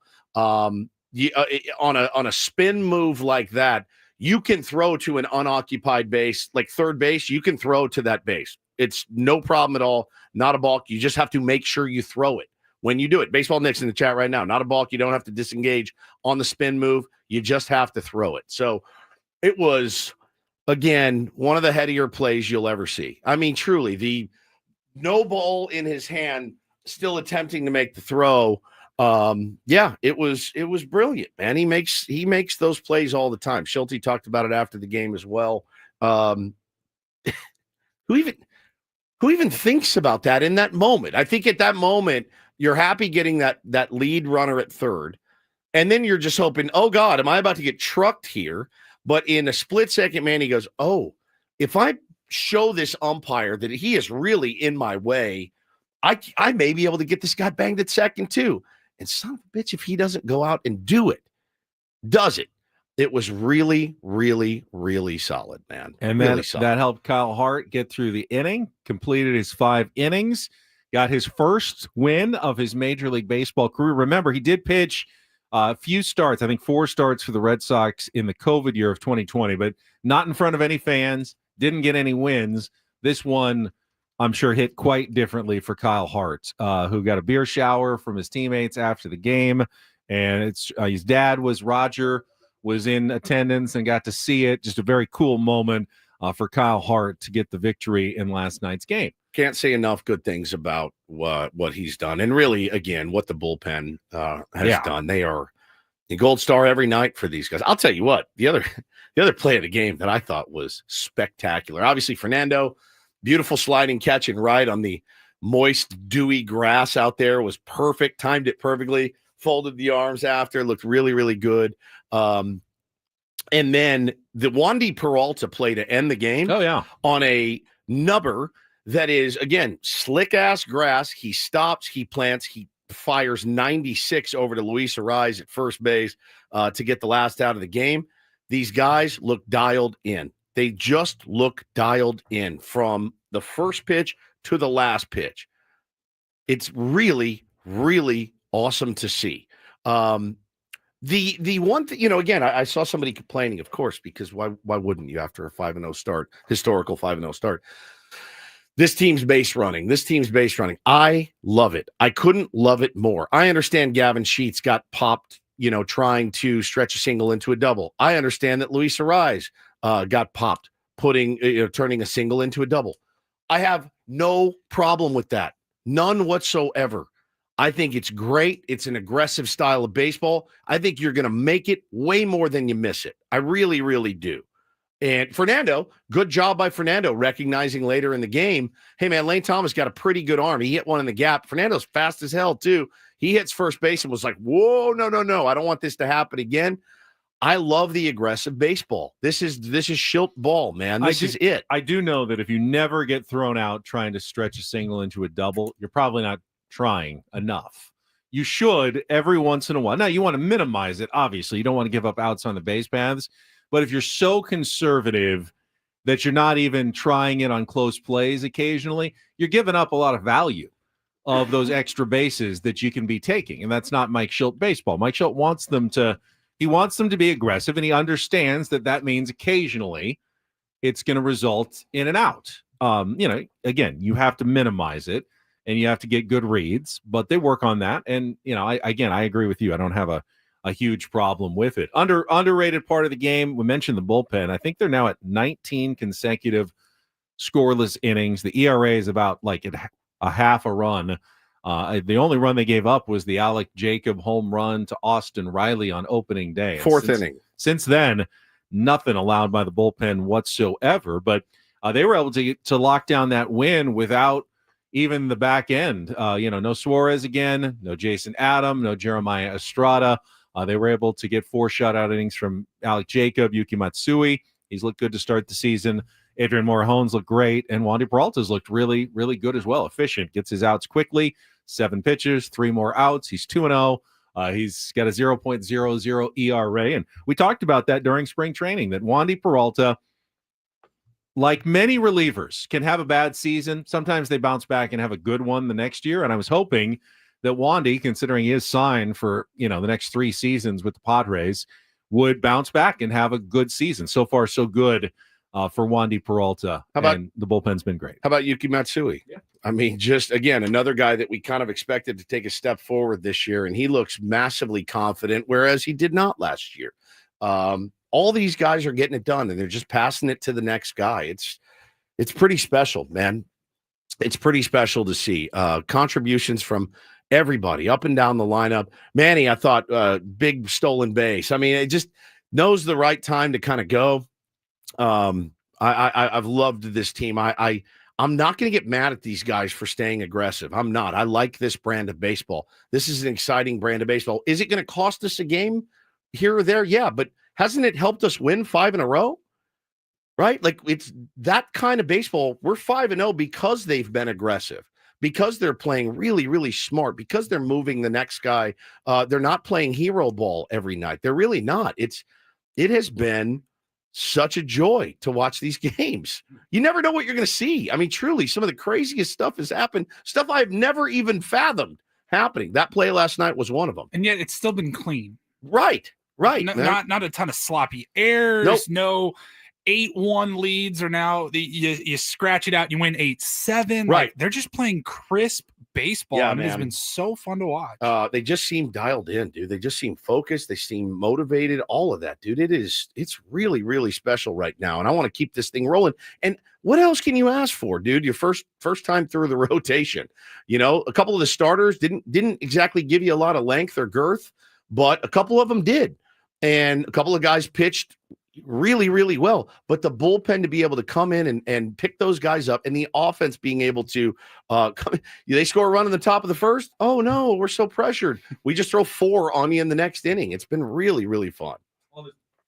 All this positive Padres talk. We sound like Mike Shildt a little bit here. Yeah. Just a reminder, you can tune into the Manager's Report with Mike Shildt this Friday at 9 a.m. here on Ben & Woods. The Manager's Report is refreshed by Eco Water SoCal. Yeah, Try buddy. alkaline water for just $9.95 a month. Eco Water SoCal, keeping it soft since 1925. But is that starting pitching sustainable? Is Gavin Sheets sustainable? Is this a real start? Do you believe what you are seeing from the San Diego Padres? We'll start our discussion about that right after a check of traffic here on 97.3 The Fan. From the 855 Get Ross Traffic Center, protecting San Diego after accidents or injury, here's Kelly Danick. Traffic is sponsored by Valvoline Instant Oil Change, your 15-minute drive-through oil change. Drier roads making all the difference in this morning's commute. Guys, we're not showing any trouble spots, just that usual gem up in the usual spots. Northbound side of the 805, very sluggish from the 54 all the way up toward the 8 before it lets up. Spring into action at Valvoline Instant Oil Change, your 15-minute drive-through oil change. Stay in your car while friendly technicians check oil, batteries, lights, tires, and more. Locations and coupons at SoCalOilChange.com. All vehicle types welcome. I'm Kelly Danick with Ben & Woods, San Diego's #1 sports station, 97.3 The Fan. I need not remind Padres fans of things that can go wrong over the course of a baseball season. It was 2021 when the Padres were 17 games above 500, looking like world beaters in the first half of the year when the bottom dropped out, pitching injuries occurred, and they went through their once-in-a-century collapse and finished 4 games under 500 at the end of that season. There are certainly plenty of pitfalls and landmines the rest of the way with 157 remaining. But when we ask the question, does this look real to you? What the Padres are doing.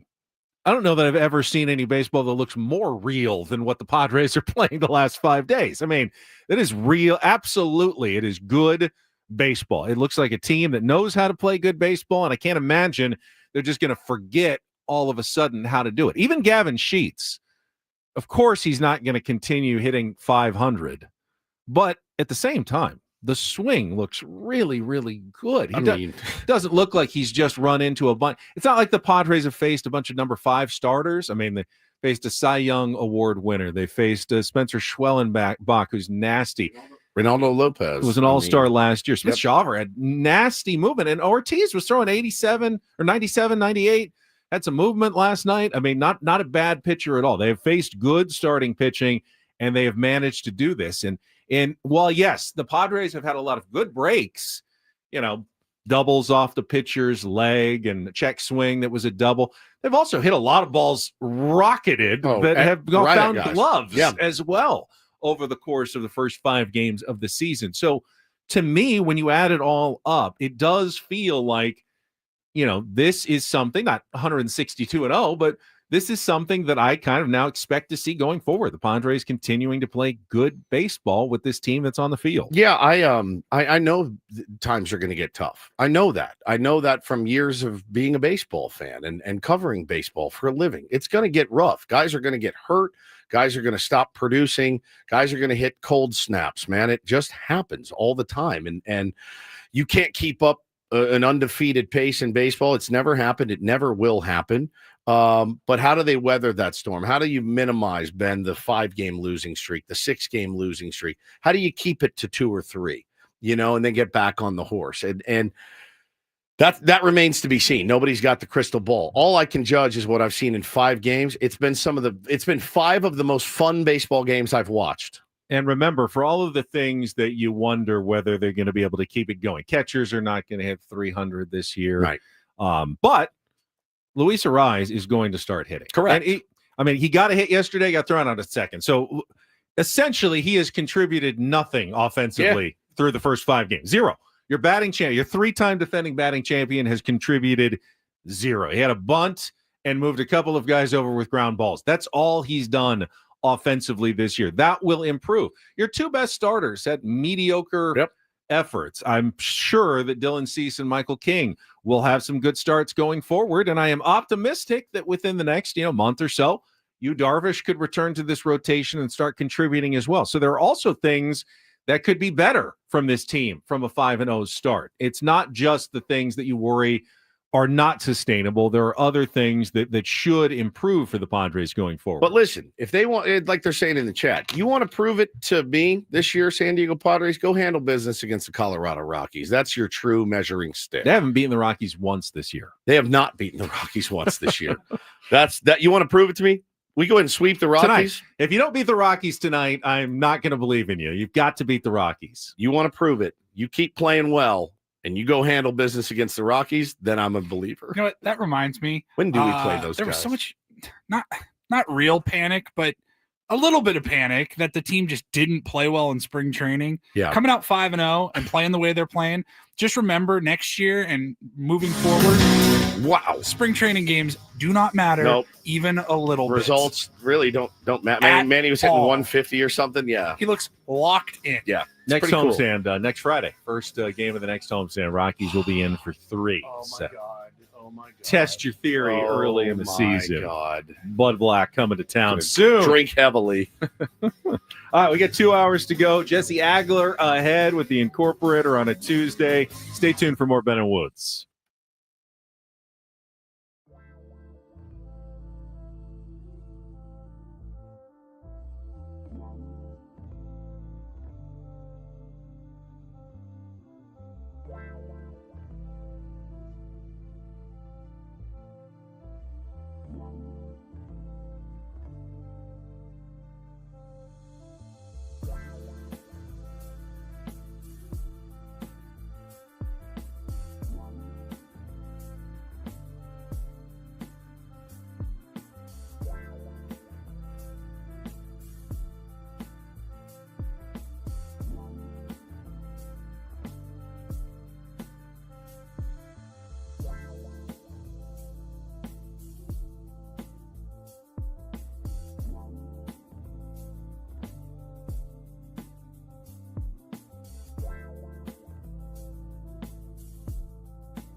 All right, we are halfway home on a Tuesday. Ben and Woods, 97.3 The Fan. What an honor it is to be here with you guys this morning, off to a very, very hot start.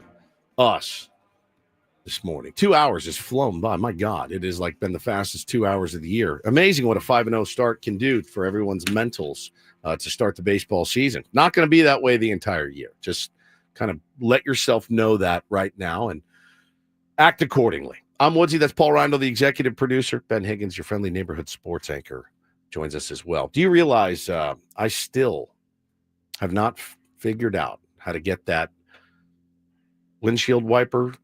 What? I thought it was all settled. We had tier ones who are willing to come do it for you. I watched the video, Paulie. You got tips. Paulie told you you had to turn it at a 90-degree angle. I still can't find the slot. You still can't. And it was raining again. It rained the last 3 mornings. Did you get the old one back on so you can at least? It's still sticking straight out from your car. Oh, yeah.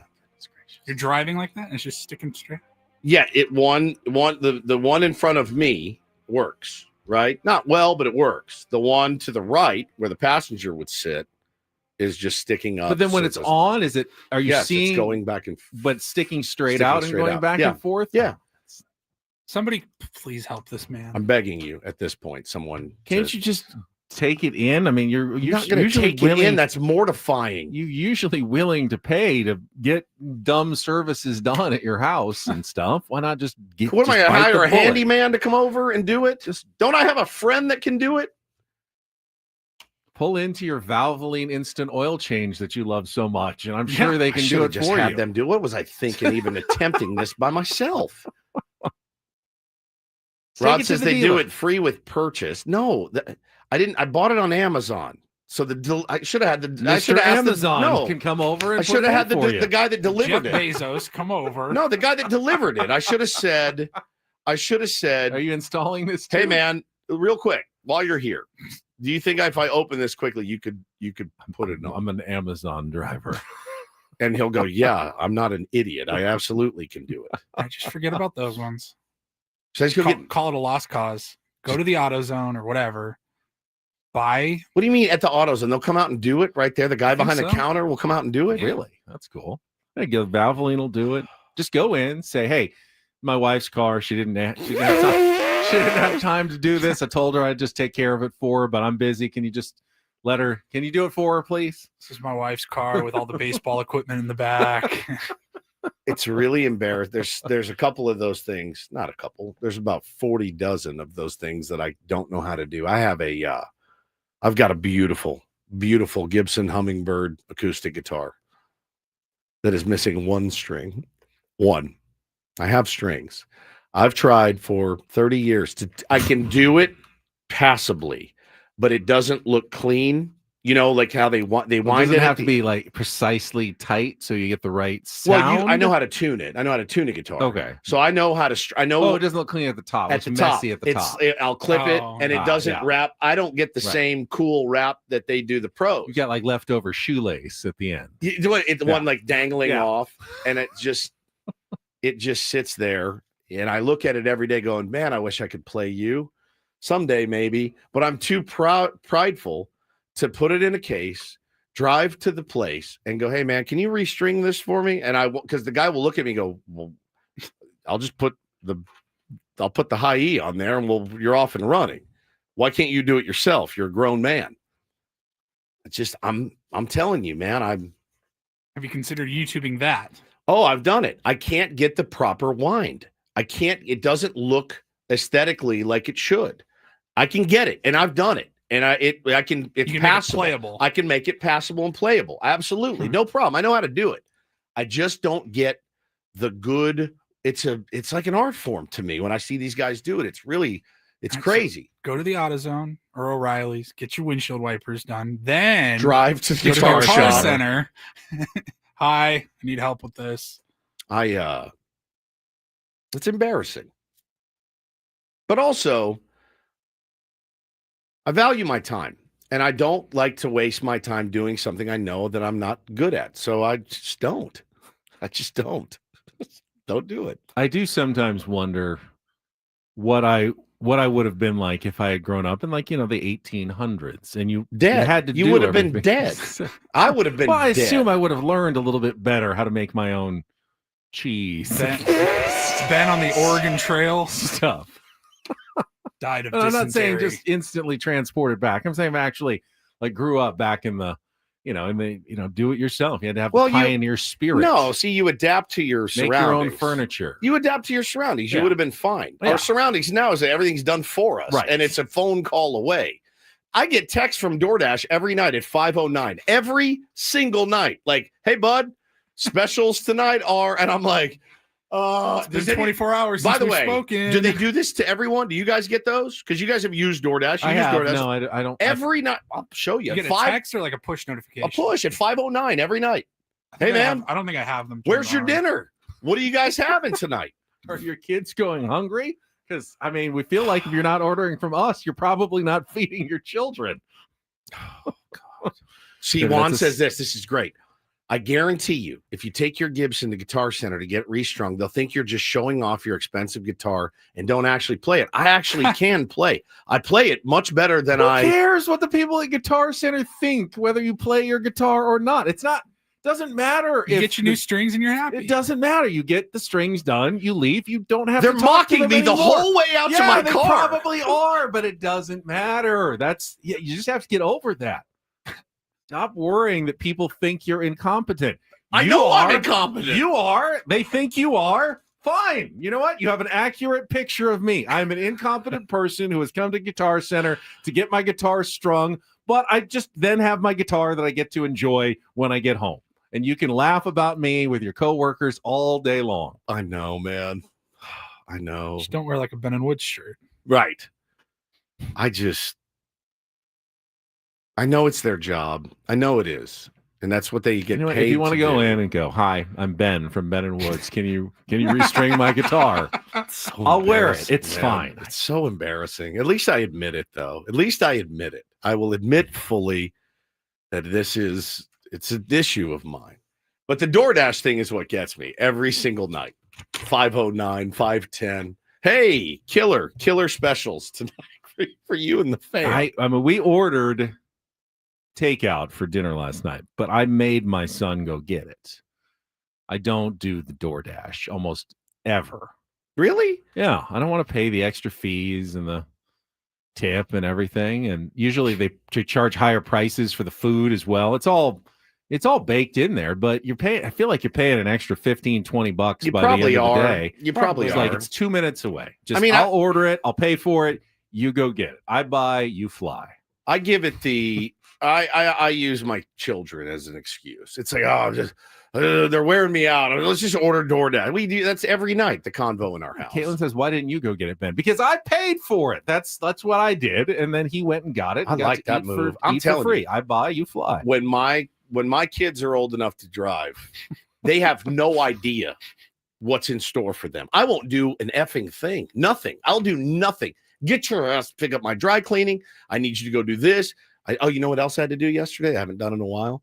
I had to go get a tuxedo. I had to go rent a tuxedo I chose. Oh, yes. Men's Warehouse. You're going to like the way you look. I guarantee it. They actually, George Zimmer. They had some pretty decent selections. And I went with a little one off the beaten path. I did not go for the standard black. Oh yeah. You'll see. I'm going to save it for you. We're not going to match. We don't need to match. It's going to look awesome. Really? Yeah. You'll like it. It looks sharp. Oh, I better like it. It's guaranteed. It's guaranteed. No, you're going to like the way I look. Okay. I guarantee okay, it. good. Yeah. Thank 100%. So they had to do all the measurements. They get real close to the inseam. Yes. And I'm like, all right, lady. I'm standing there. I'm like, hands over my head. I'm like, I also had to get my tuxedo altered because he's lost 100 pounds. the weight. I get it. And yeah, they do get right up in there and like yeah, they got right up next to underneath the and, old like, you gotta to the boys. do everything. Had to take in the waist. That was good moment actually. Expensive, surprisingly expensive, but yeah. I found a pair of pants there that I really liked. By the way, you know how much they cost? $10. Nice. 10. I had to get them altered. 96. So the $100 pair of pants. I'm like, all right, well, Don't those places usually cost more 3 to words, rent it off than to the just rack. buy suits? No, I mean, if I was going to buy a tuxedo, it'd be more than $200 or whatever, Yeah. which is what it cost me to rent it. I mean, so. I think that's going to cost me $200 at least to get it altered. But at least if I ever need the tuxedo again, hopefully it'll fit. Yeah. I remember like in high school though, I think Men's Warehouse for prom or homecoming or whatever, like I just ended up buying the suit because it was like $300 to rent it, $250 to buy it. And you're like, why? Why wouldn't I need a black suit? Yeah. Might as well just buy it. Might as well keep it. So, but it was, you forget kind of what and how embarrassing it is when you go in and get I do like how measurements and stuff. They've made it sound so proper by calling it the inseam. It's the crotch. You're measuring my crotch, lady. Yeah. You're way. We're going to call it the inseam because that sounds a lot more proper. You're right down there. Like you're right. I was like, how's your day? Everything good? Good. I was the only person in there, so I had everybody helping me. It made me kind of feel good. But yeah, you'll see Benny and I are going to be doing a roast of my father-in-law on the 11th. And so you'll see us. We'll post some pictures of us in our different varying tuxedos. Should be fun. I'm a professional at getting roasted. Oh, I have no idea about doing any roasting, but it'll be interesting. It's gonna be fun. Can't wait. All right, we need a contestant for Take on Woods. If you'd like to join us and try to qualify for our this is a weekly prize. It's tickets to the Sold Out When We Were Young festival featuring Blink 182, Panic in the Disco, The Offspring, and more in Las Vegas. You can beat or tie Woods when we come back with our musical trivia challenge. 833-288-0973. 833-288-0973. We'll get to that when we come back after traffic. Ben and Woods here on 97.3 The Fan.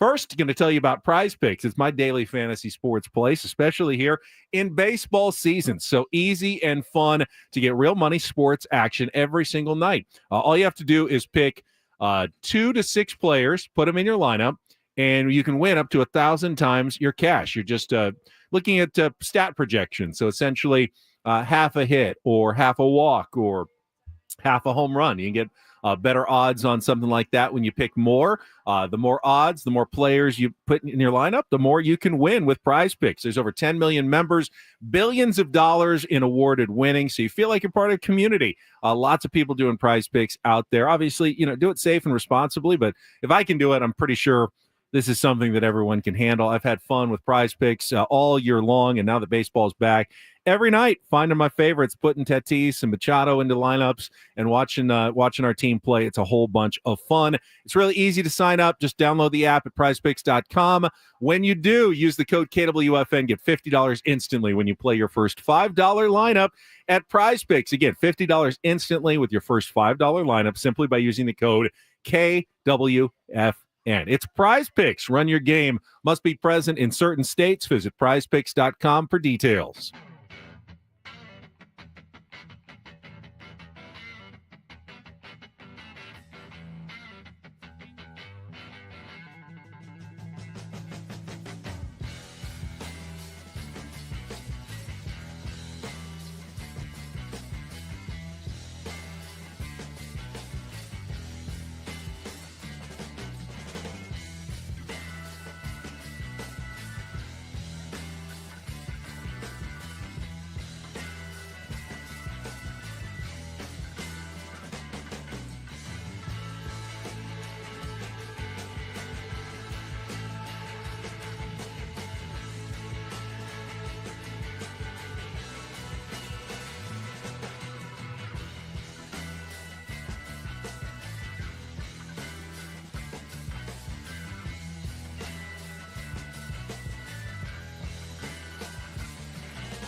Hey players, things are about to get real here in San Diego. Introducing the all-new Hamul Casino Resort. With a 200-room hotel tower, exciting new eats and drinks, plenty of new places to play, and a luxe spa and salon. Hello, rooftop pool and deck. It's where players can play their hearts out and enjoy all the perks that come with it. It gets real this summer at the all-new Hamul Casino Resort, the players' place.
If you're on hold for Take on Wood, stay right there. I haven't picked a contestant yet, so you're definitely in the mix. We're going to play our game here in just a couple of minutes. And then Jesse Agler is going to join us for the first time this season on an Incorporator Tuesday at the bottom of the hour. First, though, Woods, the transfer portal takes, but also gives back sometimes. And news last night from the UT and Mark Ziegler that the Aztecs have landed a commitment of 6'9" forward Jeremiah Oden in the transfer portal.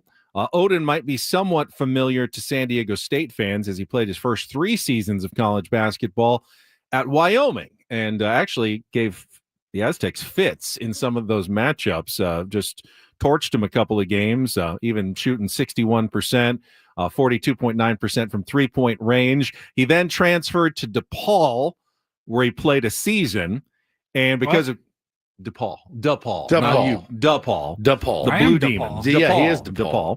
And because of the COVID year, he had an extra year of eligibility, which he went to Charlotte last year, but then got hurt. He injured, I think he broke his foot and was out for the season. So he's got a medical redshirt, 1 more year of eligibility, and he plans to use it at San Diego State. Back in the nomad West. or what? Yeah, a bit of a nomad. Well, I can relate. You follow the money in college basketball now.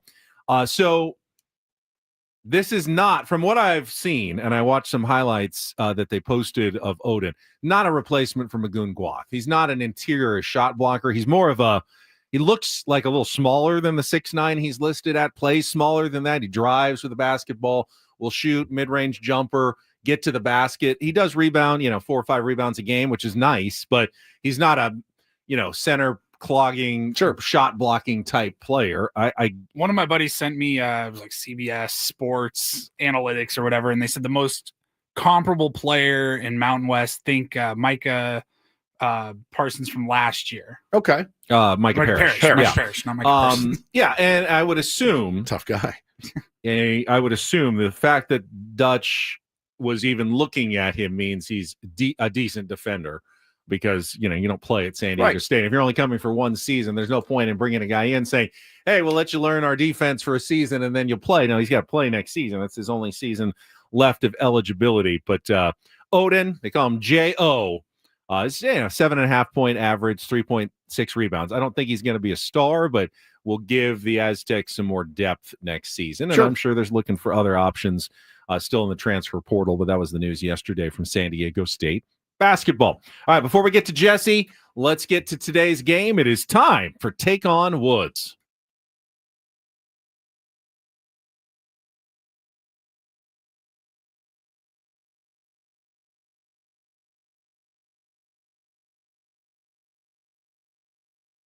Take on Woods brought to you by Bay Alarm Security and Fire Alarms. For every business, we got you. Woods has left the studio, and I now get to pick a contestant. I always hate this. I try to be very random about it. Let's try line 3. Who's all right. on line 3? Caller, who's this? Daniel. Daniel, you calling for Take on Woods? Yes. Good morning. You're in. You're a contestant today. Congratulations. Hey, first off, go Padres. I think I'm giving them all the good luck because I'm getting the bad luck. I got a cracked pipe in my house this week, and I just stuck my hand in my pocket and got stung by a bee. So my goodness. Cracked Woods pipes. can fix pipes, actually. So Stung just call by Woods. a bee in your pocket. Well, maybe we at least get you a prize here for Take on Woods. So you're playing for these sold-out concert tickets in Las Vegas coming up on October 18th. It's the When We Were Young Festival featuring Blink-182, Panic! In the Disco, and The Offspring. Day 2 of the festival still on sale at whenwewereyoungfestival.com. But if you can beat it, Ty Woods, we'll put you into just the week-long drawing. No one won yesterday, so you could be the only one in the drawing, which would be great. All right, you get to pick our category here. That gives you a little bit of an advantage. Your choices are Basketball Goose, still sitting out there, authored by Tier 1 Goose, inspired by March Madness and basketball-related answers. La La Land, 5 song titles that include La in the name, and our new category, Great Shakes. Those are song titles that begin with shake. So Basketball Goose, La La Land, or Great Shakes, Daniel? Great Shakes? Great Shakes, like Shake Shack, shakes. Got it. Let's do it. That's the one. All right, going with the new category. Again, today's category, 5 song titles that begin with the word shake. You'll have 60 seconds to answer as many as you can. If you don't know one, say pass. We'll come back to it if there's time left on the clock. First question's the 2-second song. Paulie will play the music. You need to give me that title that starts with shake and then the band name, the artist, to score that point. Daniel, are you ready to play? Let's do it. All right, let's put 60 seconds on the clock in the category Great Shakes. Daniel, your time begins when Paul plays the music. Good luck. Let's take on Woods.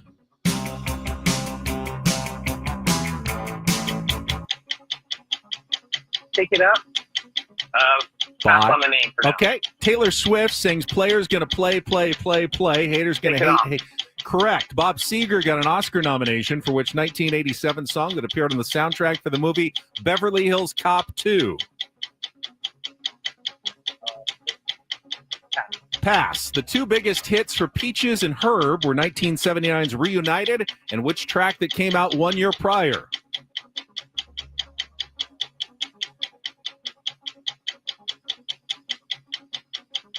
Still there, Daniel? Pass. All right, let's go. In 1954, Bill Haley and his Comets followed up the legendary Rock Around the Clock with which second song to reach the top 10 on the Billboard charts? 1950s, really? Yeah. Pass. All right, go back to our 2-second song. Shake it up. Shake it up by? Oh, by the Cars. Hey, don't criticize. You know how hard it is to find 5 songs that all begin with the same word sometimes? I got to dig deep sometimes. You did get Shake It Off. I think that was the only one you got. Shake Down by Bob Seger. I like that song. Shake Your Groove Thing by Peaches and Herb, and Shake, Rattle, and Roll. Bill Haley and his Comments. Who knows? I mean, maybe one's enough. Stay on the line, Daniel, because we bring Woods back into the studio. He didn't hear any of that, and he doesn't get the category. Makes it tougher. But we get the same 5 questions, 60 seconds back on the clock. Woods, your time begins when Paul plays the music. Good luck. Let's take on Daniel. Shake It Up by the Cars. Correct. Taylor Swift sings Players Gonna Play, Play. Shake It Off. Correct. Bob Seger got an Oscar nomination for which 1987 song that appeared on the soundtrack for the movie Beverly Hills Cop 2? Pass. The two biggest hits for Shakedown. Correct. Sorry. The two biggest hits for Peaches and Herb were 1979's Reunited and which track that came out 1 year prior? Shake These Nuts? Incorrect. In 1954, Bill Haley and his Comets followed up the legendary Rock Around the Clock with which second song to reach the top 10 on the Billboard charts? And you've already gone to your go-to answer. Oh, I have many more go-to answers.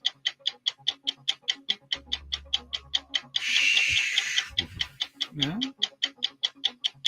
The Hippie Shake. Shake, Rattle, and Roll. And then the other one was Shake Your Groove Thing by Peaches and Herb, as Jay to the J.O. says. Peaches and Herb, Peaches a.k.a. and Herb. cannabis. Yeah, Herb. Herb. Ganja, Herb. a.k.a. Peaches and cannabis. Herb. Yeah. But you win 3-1 over Good. Daniel today, Okay. which means those concert tickets for Vegas still up for grabs this week. 3 more days, 2 more Take on Woods, 1 real or fake that you can still qualify for the prize. Daniel, I'm sorry. He told us the sob story. Oh, His man. pipes burst. What? He put his hand in his pocket and he got stung by a bee He just had a now. bee in his pocket? He had a bee in his pocket. Oh, my God. I did volunteer you to go help him fix his pipes. Right. The If you don't mind. concierge, Yeah. San Diego's concierge, Yes. Stephen Woods. Here I am.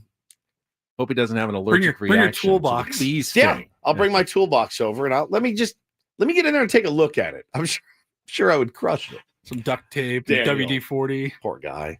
I'm sure Jesse is enjoying the 5-0 start just like we are. 100%. Our first incorporator, our first visit with the voice of the Padres, Jesse Agler, on a Tuesday is coming up next. Stay tuned for more here at Ben and Woods on San Diego's #1 sports station, 97.3 The Fan. Well, listen up. As San Diego's concierge, it's my duty. Concierge. It's my duty to tell you that if you are suffering right now with joint pain, you got to call QC Kinetics today. I mean, being able to go out, like today, I'll go to the gym. My trainer texted me yesterday. He wants to try to set a new PR for one of the lifts that I'm doing. And I think about it, there's no way I could have picked up 5 pounds with my wrist a couple of years ago. I went to QC Kinetics. Now I'm looking forward to it, man. I look forward to challenging myself, playing baseball on the weekends with Paulie, playing golf with Benny.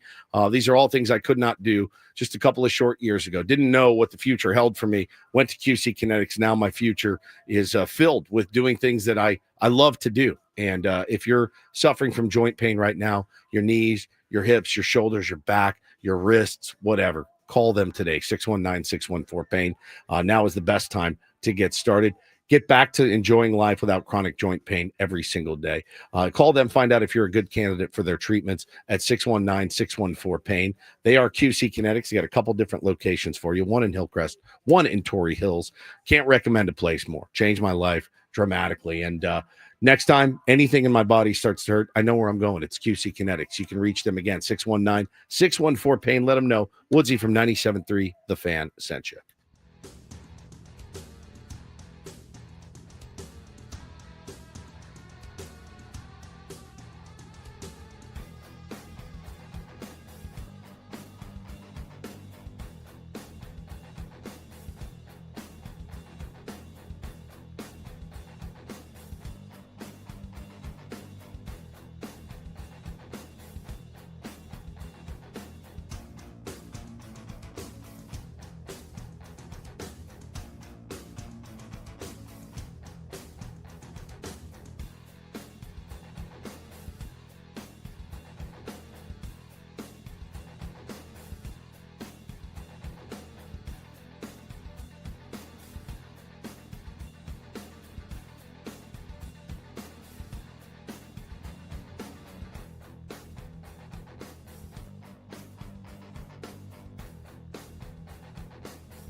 Hey players, things are about to get real here in San Diego.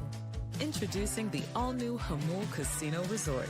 With a 200-room hotel tower, exciting new eats and drinks, plenty of new places to play, and a luxe spa and salon. Hello, rooftop pool and deck. It's where players can play their hearts out and enjoy all the perks that come with it. It gets real this summer at the all-new Hamul Casino Resort, the players' place.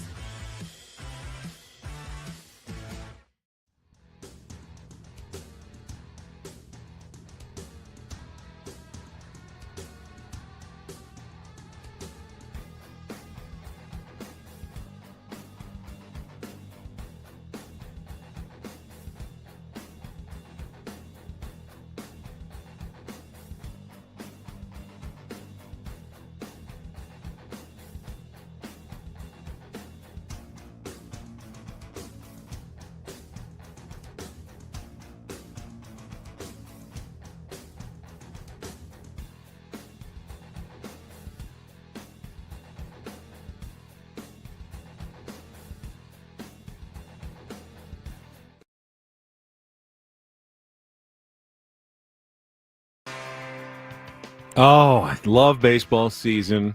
I like the consistency. We get into a nice routine every week. Yesterday, we chatted with Dennis Lin from The Athletic. He's going to be our Monday guest throughout the season, but it is extremely gratifying to welcome back to his Tuesday slot at 8:35, the voice of the San Diego Padres, the incorporator himself, Jesse Agler, back with us here on 97.3 The Fan. Jesse, what a nice first 5 games it's been for the Padres. Fine. I mean, 5-0, like, what else can you say? I feel like usually when I come on with you guys, particularly early in the season, I'm trying to talk you off some kind of ledge. Fair. And I would really, really hope there is no ledge at 5-0, because this is as good as it gets. It's been, it's really, obviously that last game, a couple games against the Dodgers notwithstanding, Jesse, it's pretty reminiscent of last year's baseball. Some of the baseball that they played, a couple of different guys, different personnel, but how great is it to see guys like Gavin Sheets get picked up from the White Sox and come out and just all he does is just hit the ball hard and on the barrel, and even without a torpedo bat, he's still barreling baseballs all around the yard. And this whole team is feeding off of each other. It's been pretty, I know you're calling the game every night, man. It's pretty inspiring to see. It's been a lot of fun. And, I think the greatest compliment I served them last year, and I said it with regularity on your show and elsewhere, was that they played this really watchable brand of baseball. And, that might sound silly to somebody who doesn't necessarily watch like all the other teams with any kind of regularity. But the reality is there are a lot of good teams who play very ugly, boring baseball. They just kind of, everybody strikes out and walks and hits home runs. And it's just it's not a great, to me, brand of the game. And the Padres last year, they were putting the ball in play. They hit well situationally. They obviously pitched really, really beautifully most of the season.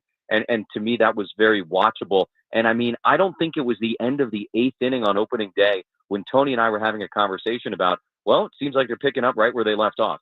Even with the starting pitching struggles in the first 2 games, which is just one of those early weird, early season things that happens. I don't think anybody's worried about that. But the offensive approach, it was like nothing changed. And yeah, those last 2.5 games against the Dodgers, obviously, they didn't have the success that they had the whole rest of the year. But that's just the cruelty of baseball popping up at the most inopportune moment. I mean, it's been remarkable watching the sort of, Mike Shildt used the word continuity a lot when talking about the staff and the leadership that's in place in the clubhouse.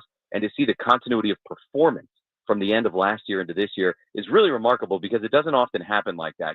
So often we're having a conversation about every year is a different year. And, whatever happened in 24 doesn't really relate to 25. I would say this year is looking like an exception to that conversation. And that, what happened last year very much has had a positive impact on how this season has started. And have the Padres been getting some good breaks? Sure. Line drive off the pitcher for a double in the dugout, a check swing double, a weird double play on a pickoff, a 1-5 double play. I don't know that you've ever written that in your scorebook like last night, Jesse. Whoa, you okay? Excuse me. Yeah. Oh, my God. Here we go. A little reflux? I'm good. Yeah, a little reflux. We're good. We're good. Try to get through it. You want a sip of water? Take a moment. Yeah, take a moment. Compose yourself. Yeah, you don't want to rush that. I'm good now. Thank you. It's one of those things, by the way, that it's like, I don't know, for me, it was like, I had never even heard of acid reflux, and then I turned 40, and it was like, oh, now it's a thing to worry about. Do you carry Tums with you, Jesse? Because there's mine right Maybe a there, little Pepsid AC. within arm's reach. Not only do I carry Tums, I've got one of the other ones, and I can't even pronounce the name, so I won't try, that I now take every morning to sort of pre-load against any issues. Yep. Because when I get the reflux, it hits the voice, and that's not great. Honestly, for me, Jesse, I don't even think it's acid reflux.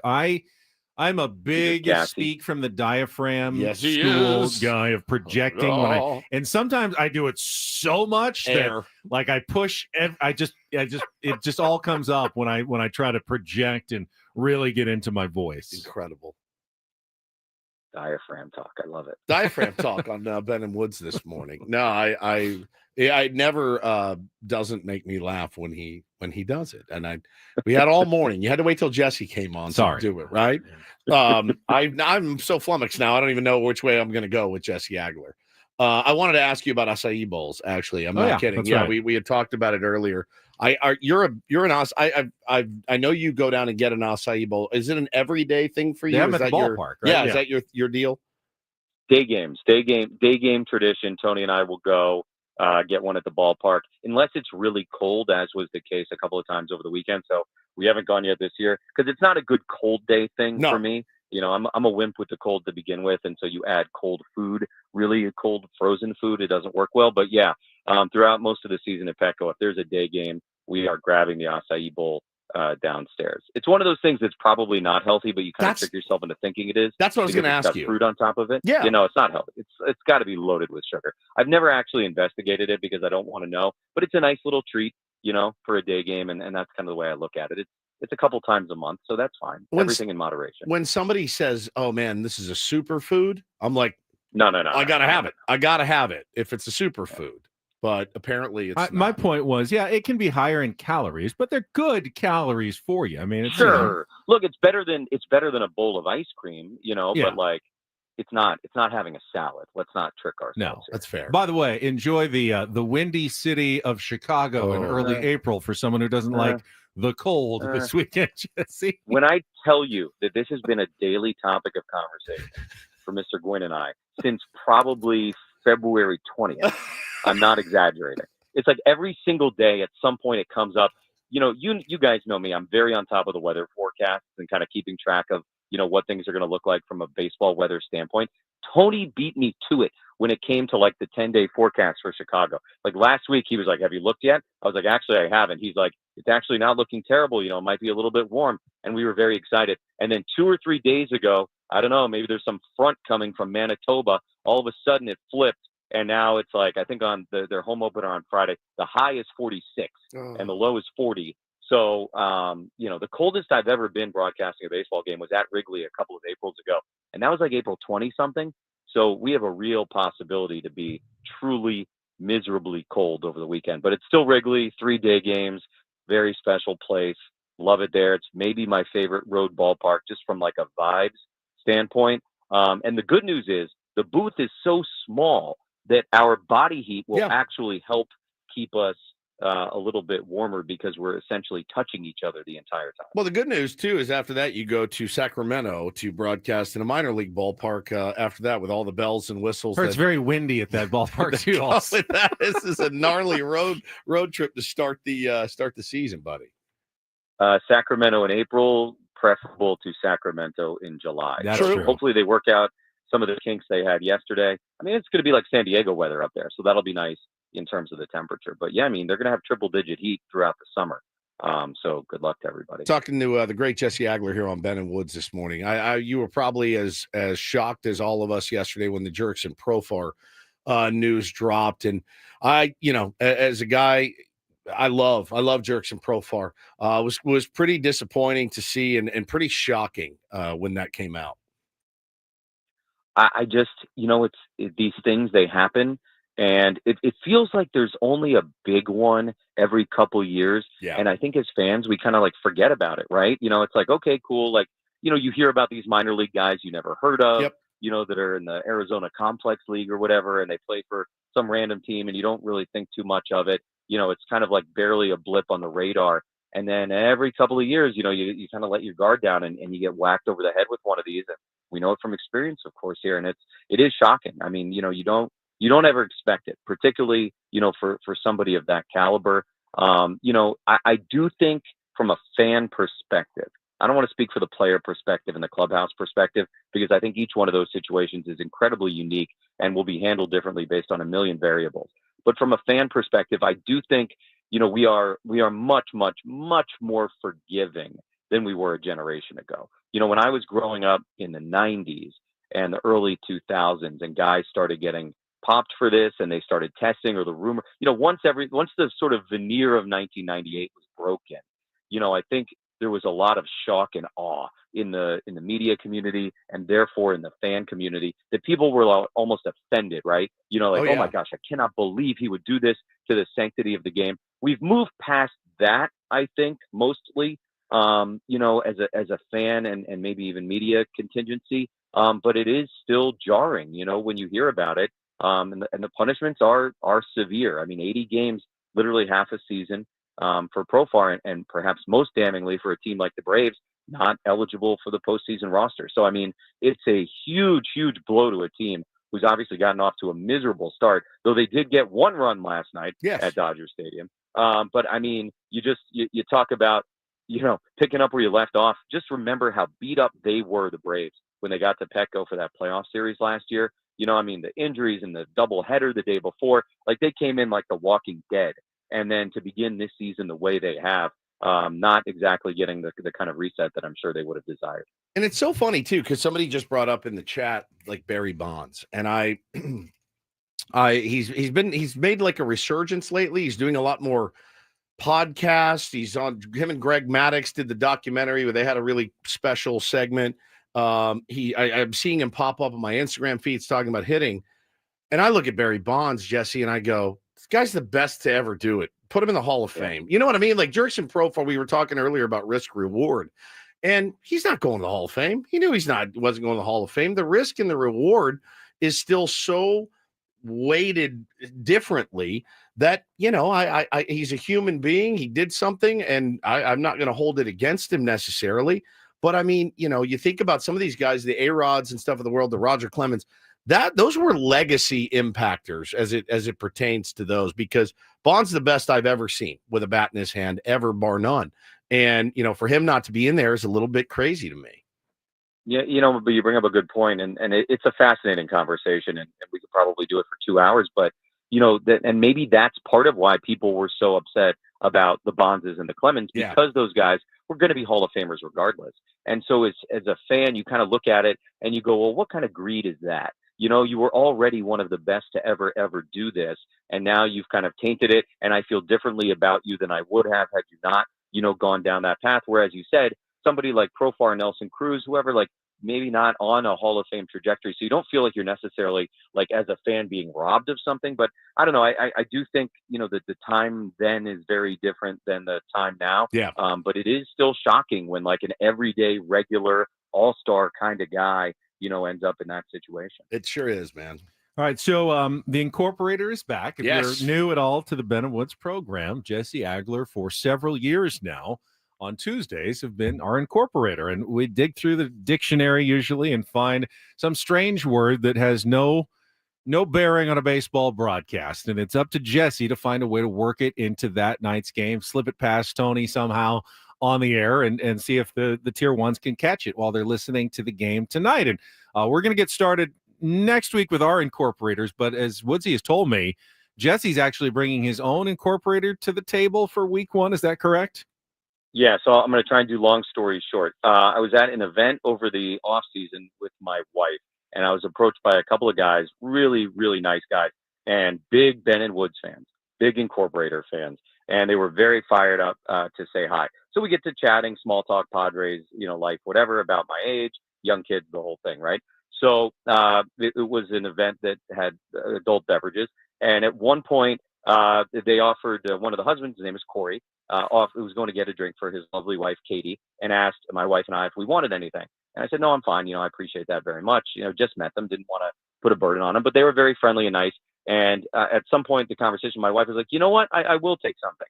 And he said, what do you want? And she's like, just a glass of white wine. And he said, how about a Savvy B? Savvy B. For Sauvignon Blanc. And for whatever reason, neither one of us, because we're old, had ever heard that, used for Sauvignon Blanc before. And we thought it was hilarious. And everybody was laughing about it. And I said to Corey, I said, hey, first incorporator of the year. This was like November, by the way. First incorporator of the year, Savvy B. And he got very, very excited. So this is for Corey and Katie, huge Padre fans. Grew up here in San Diego, still live here, raising a young Padre fan now. And so we're going to go Savvy B, which I feel absolutely ridiculous saying. Yeah, as you should. That's why it's perfect. Perfect. Yes, Sounds perfect like a rap first star incorporator. Yeah, Savvy B. pop artist. Well, Yeah. so listen, this is a can of worms because wait till next week when we have you doing skibbity toilet. If we're going to do slang and stuff, I like slang. you're dead. I mean, you are dead. Now, my wife went through a Savvy B stage as well, so I know what you're talking about. Yeah. Slang could be a good angle for this year. We kind of didn't have like a theme for 25. Maybe Slang. like stuff that's not actually there's in an the unlimited dictionary. supply of slang. We can go back to like 20s gangster slang. We can do all kinds. We can do all kinds of slang. You're a crumb creep coward. Coward. Amazing. Crumb bum. That may make an appearance Crumb soon. bum is amazing, actually. All right, well, start writing these down, somebody, because I think we have a theme. Yeah, we'll do slang for a while. It's a real thing, by the way, Jesse. I don't know if your kids are old enough, but my kids say skibbity toilet, and I don't know what it is. But I was in Target yesterday, and I took a picture of it and sent it to my wife. I don't think they know what it is. They don't either, honestly. And now I don't think my kids know. They use it, but I don't think they know what it is. No one does. And now they have skibbity toilet toys. I'm not joking. It's a brand of. I took a picture last night, then, of skibbity toilet at Target. They're making. I assume, like everything else, it comes from YouTube. I mean, everything probably my 9-year-old says has roots in YouTube. Look, there it is. Skibbity toilet. It's a brand and everything. I don't get it. I tell them every time they say it, you both sound like morons. So stop right Jesse, now. good broadcast tonight. 5:40 Eco Water SoCal pregame show. Then Jesse and Tony at 6:40 game 2 against the Guardians. And we will talk to you next Thursday or Tuesday. Tuesday, yes. Yeah. All right, buddy. Jesse Agler. All right, we'll check traffic. I like this idea of slang for the incorporator this year. Me too. At least to get the year started, maybe pre-All-Star break or something. Yeah. We'll continue our conversation after traffic here on 97.3 The Fan. From the 855 Get Ross Traffic Center, protecting San Diego after accidents or injury, here's Kelly Danick. Traffic is sponsored by your local San Diego County, the UPS stores. Well, the roads are winding down pretty nicely all around. Even westbound 52 looking okay heading out of Santee. Northbound side of the 805 still seeing some slow traffic 163 on up toward the 52. Your local San Diego County, the UPS store locations are hosting a shred event from April 7th through April 15th. 50% off shredding services. Visit theupsstore.com for the location nearest you. See store for details. I'm Kelly Danick with Ben & Woods, San Diego's #1 sports station. 97.3 The Fan. Jocelyn in the chat says, since when does Jesse get to pick his own incorporator? The fact that he's done this for like 6 years for us, comes on every Tuesday, and wanted to do that. He's kind of, by the way. Yeah, for free, by the way. He wants to come out and do a shout out to that couple that he met. What was the name? Corey and Katie. Corey and Katie. I love it. I love it. Jesse can do whatever he wants can at do any time. Whatever he wants to replace me for a day, a week. He's allowed to do that. I would love Jesse that, has, actually. He wants to come in and do the round table at any time. He never God. has, but he can. He has free reign on this radio station. Juan says Skibbity Toilet is from TikTok. It's from a modified version of a game where they put the characters' heads on toilets and make them look uncanny. We just used to have Roman candle wars instead when we were little kids. So I don't know. It's the whole thing. I know I'm a boomer, but it just sounds so stupid when they say it. But this also, as we were talking during traffic, this opens the door maybe to drops. Oh, yeah. From the tournament of drops. Hot beef could be an incorporator this year. I have to have You got a problem. Could be an incorporator this year. Ganja, aka cannabis. that would be. He won't do. That would be so won't do. instantly recognizable. I can't imagine that one would fly, but He will not do that one. I don't. how blame could you him. slip that past Tony? I Right. mean, Ganja, aka cannabis. Just phenomenal. Nate wants to know when the round table is starting. It starts on Thursday, buddy. We will be there. 49 hours from now. Can't We'll wait. be getting ready for the first round table. You know what I was thinking about? I go to my trainer on Thursday as well. I can't eat any. I can't load up on round Pizza table and then pizza go to your and then trainer? go work More out. Pizza for the rest of us. Paulie's going to be eating round table pizza as part of the round table this year. He was never allowed to have any pizza as a non-round table member He was. in the past. No. What, you didn't? No, Yeah, you didn't. got He never. pizza. Yes, he never got any pizza. Of course he Only did. for the round Only table. for the Only for round the table. stars. Ben did give me his crust one time. Yeah. I like my crust. We'll come back. Final hour. But what's next here on The Fan?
All right, thanks again to Jesse Agler, the GOAT, and the Incorporator, who is going to try to work Savvy B into the broadcast tonight of Game 2 against the Cleveland Guardians at Petco Park. Michael King will be on the mound for the second time this season. He'll be going up against Logan Allen, not the former Padre Logan Allen who was traded to the Guardians. This is the other Logan Allen, I believe a left-handed Logan Allen, who is, I wonder if we'll see Jose Iglesias at all tonight. Maybe get Manny off his feet. He can DH, but you don't want to take Gavin Sheets out of the lineup. You can put him at left field if you wanted, with no Jason Hayward against a lefty. Gavin Sheets is a lefty. That's true too, but you don't want to take him out of the lineup. No, I don't think. I Even keep against him a rolling. lefty at this point. I don't know. I'll be interested to see Mike Shilt's lineup. Yeah, me too. Okay, so Michael King is on the mound. And I saw, we haven't gotten to this story yet, but yesterday reports that the Boston Red Sox had reached a 6-year, $170 million contract extension with Garrett Crochet, which doesn't kick in until next year, and it buys out his last year of arbitration. Remember, Crochet not going to be a free agent until after the 2026 season. So the Red Sox, so bad. Red Sox had a little bit of leverage there and parlayed that, though. Still the biggest deal ever signed by a guy who still had essentially 2 years of control left. Now, remember, Michael King does not. This is his last year. He's going into free agency. So you've got to think both guys converted relievers.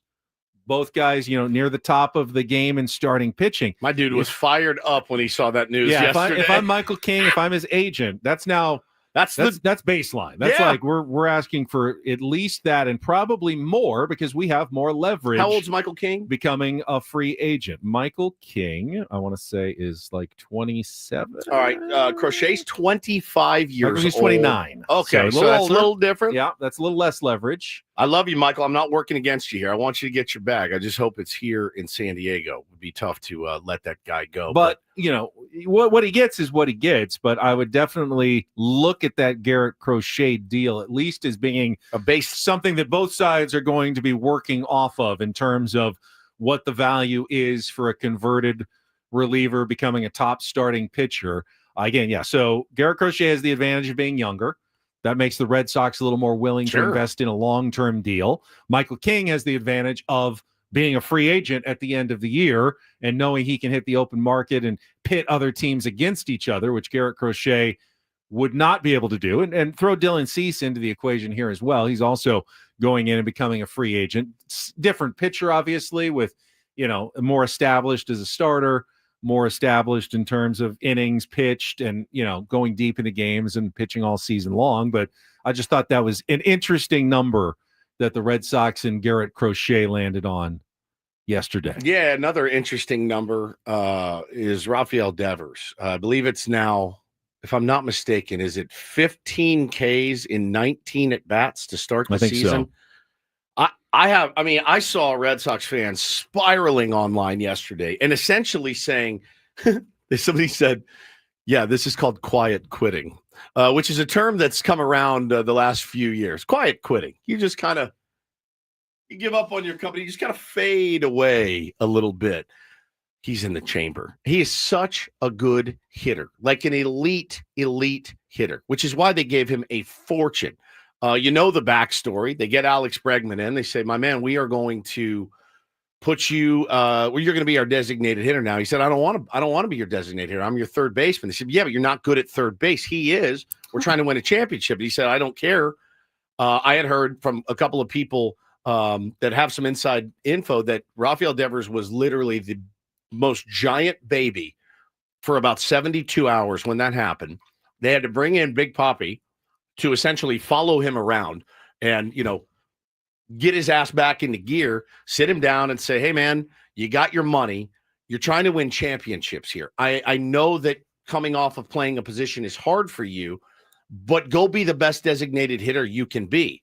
And obviously it has not worked so far, Benny. He is 0 for 19 with it's you look at Luis Ariz. I mean, he's gotten off to a slow start, but he's at least hitting the ball. There's some productive outs. That's a guy that hits in the middle of their lineup and can't do anything. Saw the stat going around yesterday. Rafael Devers, 15 strikeouts in 5 games, 19 at-bats, 23 plate appearances.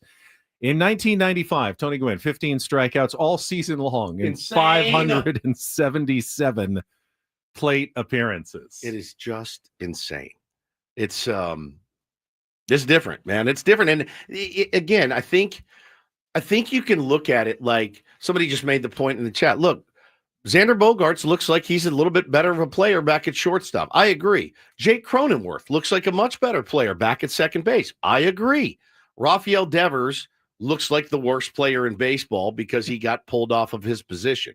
So I think, they're going to have to figure it out. But you can't move Alex Bregman off of third now and be like, but he said he would. He's like, I'll go play anywhere you need me to play, which is the right attitude. But he's by far the better defender. Of course, it's so far. You're so between a rock and a hard place. It was more of a discussion, I think, for the Padres. Ha-Seong Kim is definitely the better defender, but the gap between Ha-Seong Kim and Xander Bogaerts is a lot smaller, I think, than the gap between Bregman and Devers defensively, for sure. Yeah, man. So I don't know, dude. It's tough. I had them as my pick to win the East right now, and I didn't believe much in the Yankees. And look, we're only a few games into the season. A lot can change, and it probably will. So, not that it matters, but of course, the Padres off to this record 5-0 start, the best in franchise history, happens to coincide with the LA Dodgers getting off to their best start since I think it was 1981, which is was expected. And of course, because of the earlier games they played in Korea, they are 6-0 and have remained ahead of the Padres, fractionally in the standings all the way through. Will the Padres ever actually catch the Dodgers? Who will lose first in the race to stay undefeated? Remember when the Aztecs went like 30-0 to start the year, the map, and they kept eliminating teams as they went, and who's the last undefeated team left? Well, we're down to 3 undefeated teams, the Padres and the Dodgers, and then the Yankees. They've only played 3 times. They're 3-0. They get back to action today, but who can last longer? The old last longer question bet. that men have been asking for many. I would say that if the Padres were going to have their day, this is the one. Padres have Michael King, their opening day starter, back on the mound against Logan Allen, the 5th starter for the Guardians. Meanwhile, the Braves, who are as desperate for a win as any team in baseball, will go back to their Cy Young Award winner, Chris Sale, and they'll go against Dustin May, who's certainly a good pitcher, but he's like the 5th or 6th guy in the Dodgers pitching depth chart right now. But that doesn't matter. I know. He'd be our 1. I know. He'd be our 1. He'd be the Yankees Yankees 1. Dodgers are still favored, minus 145 on ESPN odds in the game. That's heavily favored. Padres are minus 175 today. So crazy. They're the bigger favorites, at least in the game. How long can this keep going? Dustin May's our 1, yeah. Both teams, I don't know. With his stuff? He's our 2. Cease and King both have a good argument that they could be as good or better than Dustin May. They're like 1A, 1B, 1C. Starting a playoff game. That's for damn sure. Oh, yeah. You had Glasnow yesterday. You're 4. I mean, it's stupid. So, yeah, the 6-0 surprise by them is not. Think about that, though. The Dodgers are favored to beat the Braves, who most people at the beginning of the season said if anyone was going to beat the Dodgers, probably the second best team, favorites to win the NL East. The Braves have their Cy Young Award winner, best pitcher on the mound. The Dodgers are going down to their 5th or 6th starter, and the Dodgers are still favored to win this game. Will the Dodgers be underdogs at all this season? I don't think so. I think they'll be favored in all 162 games they play. The only Unless, way, the Padres keep just winning like insane. No, the only way is injuries. Is if Glasnow's arm explodes or Roki Sasaki's arm explodes, and they have to bring up a Landon Knack or Ben Kasparius makes a spot start, who's really good. I mean, he's really good. And they'd have to be facing a good team with a good starting pitcher. Yeah, they may be favored in 162 games, which would be insane. I don't know that that's ever happened. I'm sure it hasn't. That's crazy. I'm not sure. I mean, it's rare in football. It's rare in college football where a team is favored in every single game. You're going to go on the road against a rival. At some point, you're going to be, plus 1.5 or something in a game. Could the Dodgers be favored in every single game they play in a 162 game baseball? I'll tell you season? what, if I see the Dodgers plus 1.5 this year, I'm hammering it. Just so you know, I'm hammering it with everything I've got. We'll see what happens. But no, they're obviously a good team. They're off to a really good start, but so are we. And so are we. We'll see. I like the game at least to see who can keep it going as long as possible and keep that undefeated record, because every time you win, it counts just as much as winning in September. Remember all the seasons the last few years where the Padres would hover around 500 and you're just like, can they just get a few games above 500? Give them some breathing room. Well, you know what? You can create some breathing room from 500 early in the season as well. They're already 5 games above 500. Win a few more. Keep it going keep here it while rolling, you're hot. man. No doubt. Keep this momentum Stack going and keep winning games. Get to 6 tonight. Get to 7 tomorrow. Have a good road trip. Come back, beat the Rockies. And be 12 games above 500 after 2 weeks of the season, and then you can play 500 baseball the rest of the year. But don't shoot for that. Playoff game. But You don't shoot for that. Don't even think about that. Don't even think about it. I'm just saying that's how it works for some teams sometimes. I love this team. I really do. I'm very, very impressed with what I've seen so far. I just enjoy so much when the game starts. It's been so much better than sitting here at 2-3. You know what I mean? Just going, I don't know about this team, and we were concerned, and this and that. And yeah, man, there's still things that I look at and go, oh God, is this going to last? But that happens every single year. And I think you're seeing star players around the league get off to really slow starts. They had a list yesterday, and you'd be it's Julio Rodriguez, it's Rafael Devers, it's really good players in the game that have gotten off to slow starts. And some teams as well. There's absolutely teams that have started slowly this year, Ben, that will be playoff teams. It's so friggin' early. I'm going to try not to get too high, and I'm certainly not going to get too low. And we can kind of wrap up some of the scores from yesterday. What's real and what's not? I mean, the real Brewers or fake. The Brewers have looked terrible. They look horrible. That's real. They've given up. They've played 4 games. They're 0-4. In the last 3 games, they've given up 43 runs. That was insane. The 2 big to the Yankees. They lost 11-1 to the Royals yesterday. Yeah, I guess it wasn't the torpedo bats, was it? The Twins have also looked awful. Yesterday, they got shut out 9-0 by the White Sox, with old friend Martin Perez making his first start for the White Sox. 6 no-hit innings, a career-high 9 strikeouts, and 3 walks before Will Venable lifted him after 93 pitches. Wasn't it against old friend Chris Paddock, who just got crushed? And Chris Paddock got crushed in that game as well. I mean, we talked about it earlier this week. You can't turn on a baseball game without seeing a former Padres pitcher likely somewhere. Nope. Let's see. The Giants are off to a good start. They're 3-1, a little overshadowed by the Dodgers and Padres, but they beat the Astros 7-2 on a Wilmer Flores 3-run home run. The Cardinals and Angels are both 1-loss teams. The Cardinals suffered their first loss in 10 innings. Angels scored 2 in the 10th, beat the Cardinals 5-4, and the Halos are now 3-1 to start their season. Reds clobbered the Rangers 14-3. Pete Alonso hit his first home run of the season, made a grand slam. The Mets over the Marlins 10-4, and we talked about the Cubs routing the A's during Don't Do This, but some of the results from yesterday in Major League Baseball. Yeah, just remember, long way to go. Long way to go. Win today. All right, we didn't get to the we talked about Jurickson earlier. We didn't get to the Mike Shildt audio. I'd love to play that. It's great. We can get to Mike's reaction when we come back with more Ben and Woods. Check traffic coming up, and then we continue on San Diego's #1 sports station, 97.3 The Fan. First, Woods and I want to talk to you about trustandwill.com. Not something you probably spend or want to spend a lot of time thinking about, but it is important that you make sure that your family's needs are taken care of if something should happen to you. And there's a simple, affordable way you can do it without going into a lawyer's office by going to trustandwill.com. Yeah, very simple. It's just a website, and they will walk you through it, hold your hand through the entire process. You do it. You enter the code FAN when you check out at trustandwill.com. You'll get 20% off and free shipping of your estate documents shipped right to your home.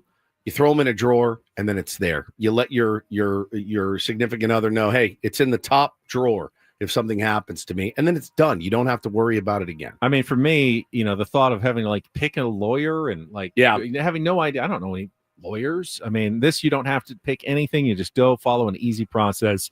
You'll have your documents shipped quickly. And again, affordably. Use that code that Woods mentioned, FAN. Get 20% off plus free shipping of your estate documents by going to trustandwill.com. That's trustandwill.com.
Hey players, things are about to get real here in San Diego. Introducing the all-new Hamul Casino Resort. With a 200-room hotel tower, exciting new eats and drinks, plenty of new places to play, and a luxe spa and salon. Hello, rooftop pool and deck. It's where players can play their hearts out and enjoy all the perks that come with it. It gets real this summer at the all-new Hamul Casino Resort, the players' place.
Go until 10 o'clock. Still have our Reindl Report coming up. I agree. Dominic in our YouTube chat. Mike Shildt's reaction to the Jurickson news. This is perfect reaction. Perfect. I really liked the way Mike Shildt handled it. He has a lot of humanity, in behind those glasses and all the baseball talks and strategy. There is some humanity to Mike Shildt that I think there's a lot of humanity, not some. Yeah, there's a that ton. I think players do really appreciate, and he connects with his players, and it resonates. I mean, how do you not feel that way about Jurickson Profar? He summed it up exactly the way that I feel. If you missed it, here's what Mike Shildt said right after finding out the news. I literally just found out before I got out here, and I love Jurickson Profar no more or no less right now than I loved him an hour ago. I still love him, and I don't know the circumstances behind it, but I know the person it is, bro, and I love the guy. Are you surprised by it? Considering everything that you do know about it, are you surprised by it? I don't know what you want me to say. Yeah, I'm surprised by it. I mean, I think, I mean, all I can tell you is I don't know the circumstances, so I'm not going to speak to it. All I can tell you is I love Profar, and I'll support him regardless. That's perfect. That's the bond of, and Manny said the same thing essentially after the game too. He said he'll always be my best friend. I mean, the guy, he didn't kill somebody. You know what I mean? Like, took some HCG and was trying to get an advantage, and he got in trouble for it. Didn't kill anybody. Didn't beat up anybody. It's a weird. Baseball's a weird scene where, again, a guy like Marcell Ozuna gets 20 games, Jurickson Profar gets 80. And we all saw the Marcell Ozuna tape. Which is worse? I think the Marcell Ozuna tape is way worse. Honestly, than what Jurickson Profar I did. also believe there's a bit of a weird reaction from fellow players. Sure, the Braves are going to be disappointed and let down that Jurickson is going to miss 80 games and the playoffs. But there's also part of them that knows why he did it. Of course. He did it because he wants to be on the field and helping his team. Of course. That's why they all do it. Yeah. I don't think even Mark McGwire and Barry Bonds, I don't think they did it necessarily because I want to break records and I want to smash history. I think they did it because they are competitive and wanted to perform as well as they could for their team and their teammates. Yeah. I know it sounds kind of crazy because that does sometimes lead to record smashing performances when you can be on the field more because you have, used steroids and PEDs to recover in ways that people who aren't using them can't. So it's not fair. It's definitely an uneven playing field, and it should be regulated and it should be disciplined the way it is now. But it's not something that I think players view as evil or necessarily trying to get over on the rest of them. No, I mean, look, it's not domestic violence. You know what I mean? That's something where it's like, hey, man, I don't know that I want you on my team. Like, you just beat your wife on video.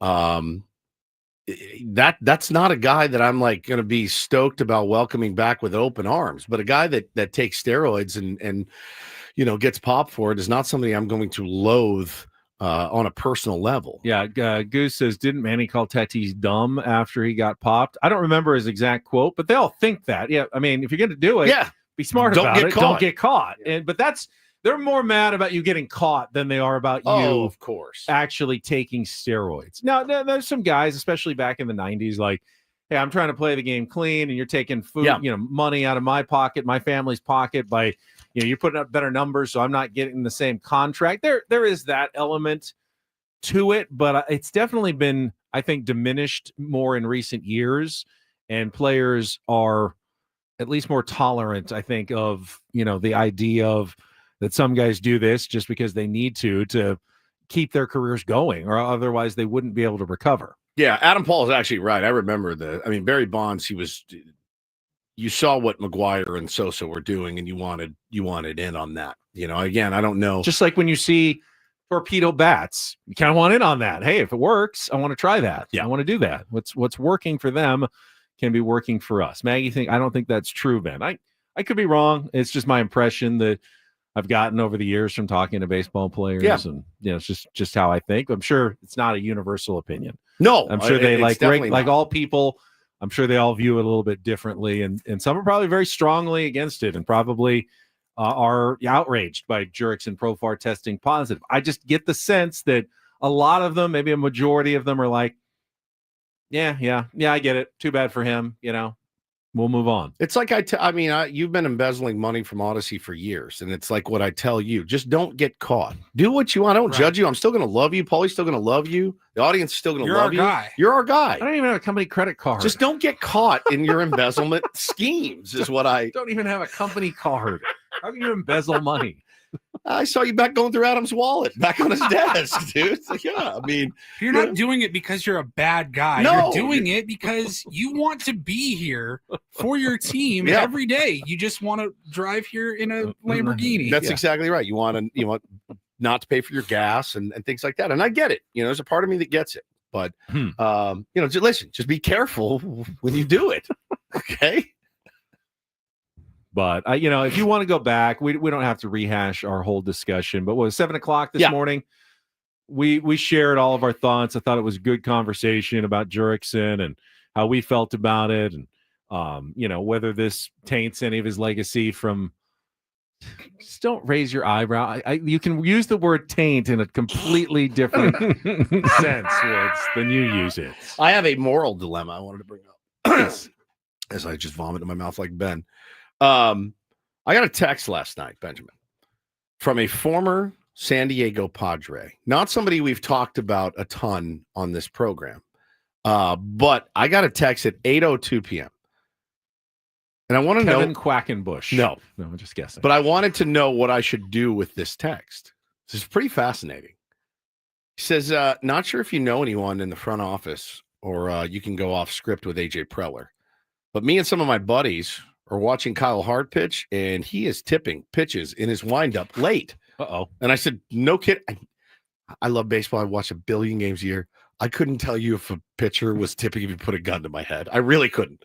I can't tell at adult league. I can't tell anywhere. And by the way, if a pitcher's tipping, don't tell me. I don't want to know. Like, I saw a side-by-side from like a spring training game a couple of weeks ago, and it was like, see, clearly he's tipping his pitch. You're like, what? They look the same. So he says, I said, no kidding. What's he doing? He said, he's tipping. He said, I can see it from first base, the way he tucks his glove on his delivery. And I said, okay. And he said, you know more people in the organization. It's your info.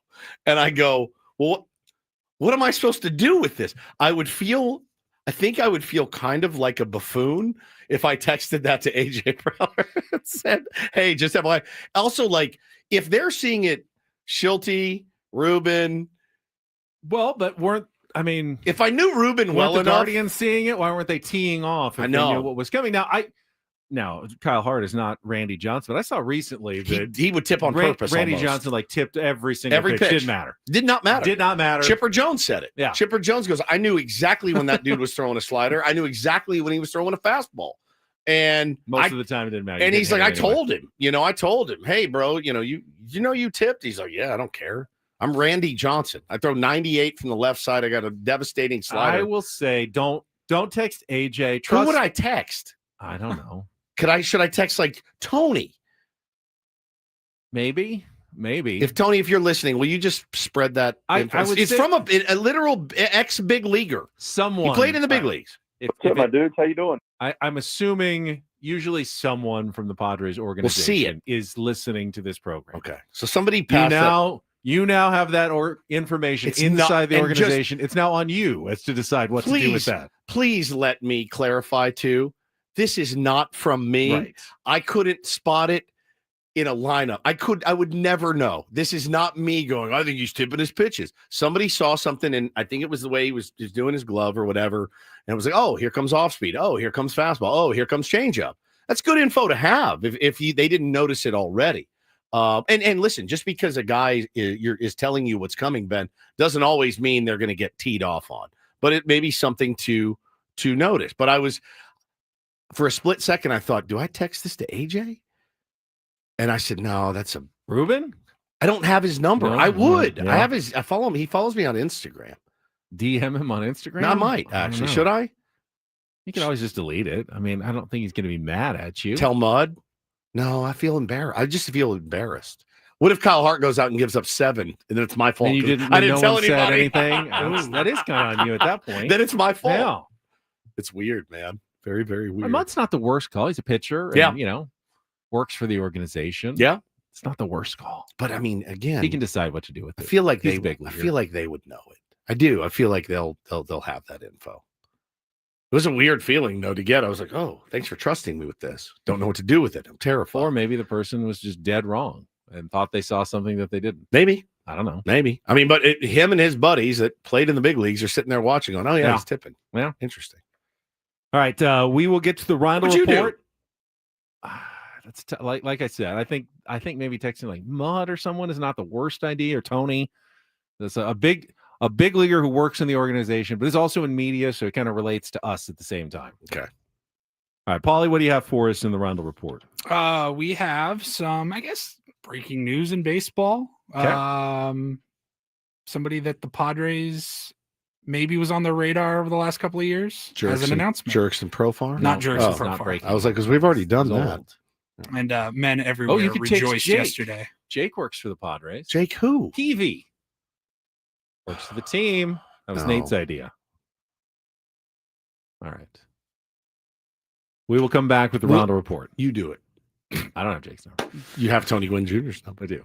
All right, you do it. Coming up next with Ben and Woods on 97.3 The Fan. Gambling problem? Call 1-800-GAMBLER. GEGE 000-466. For a full list of games and rules, played at 7 Mile Casino. Visit 7milecasino.com. All right. 7 Mile Casino is San Diego's best card room. It is easy to get to on a day like this. It's kind of dreary. It's not an outside day. It's an inside day. Card playing. A great indoor activity on your cold, dreary days. And 7 Mile Casino is the place to play California-style blackjack, pie-gow poker, Texas Hold'em, and Baccarat. Yeah, the environment is great too. You got to love where you're going. I mean, playing cards is always fun, but playing it in a place where you really don't feel like you should be, that's not so much fun. This does not feel like a dingy, dirty, dark card room because it isn't.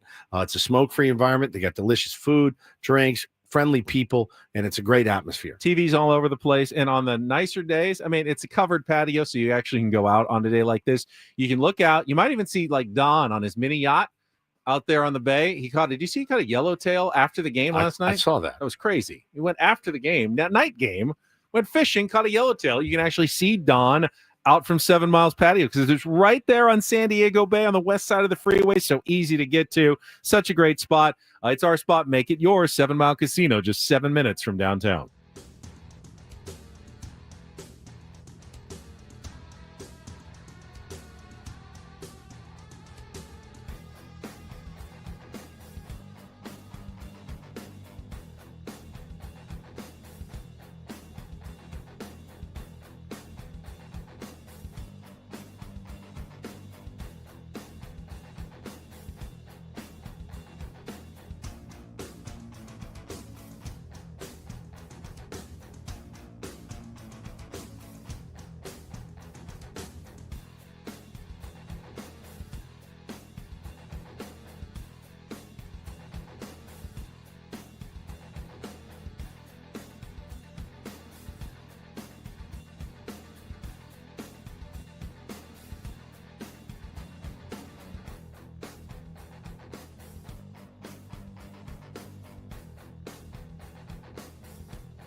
Hey players, things are about to get real here in San Diego.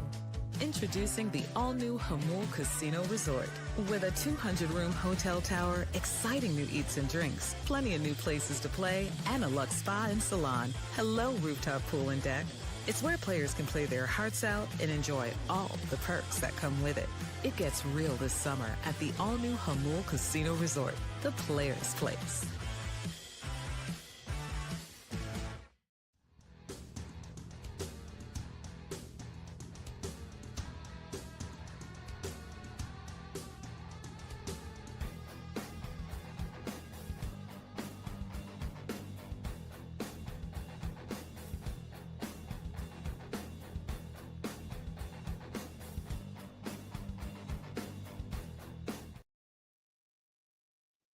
Again, with great power comes great responsibility, man. I hate to have to issue corrections and retractions on this program, but I'm so embarrassed. I am incorrect. I apologize.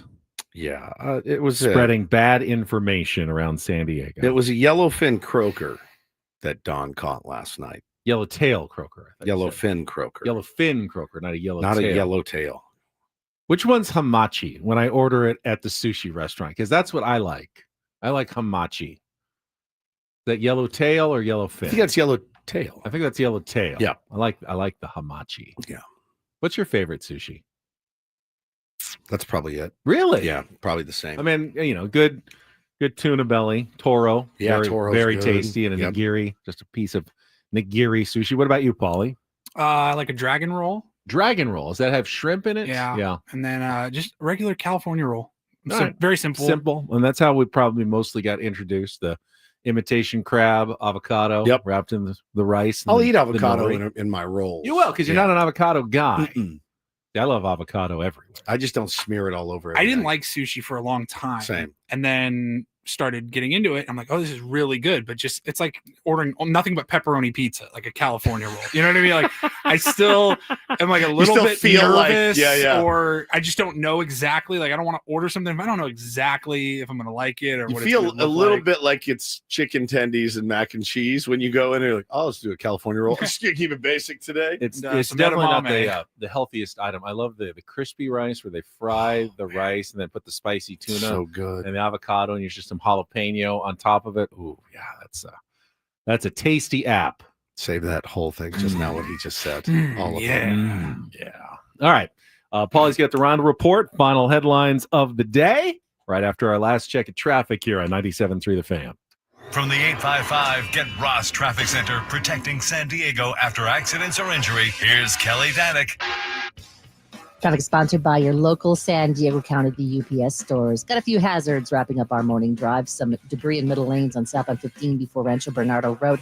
Also traveling on westbound King Freeway near Bancroft. Stalled vehicle over the right shoulder.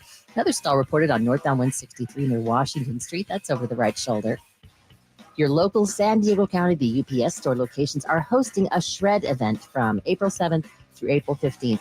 50% off shredding services. Visit theupsstore.com for the location nearest you. See store for details. And Kelly Danick with Ben & Wood, San Diego's #1 sports station, 97.3 The Fan.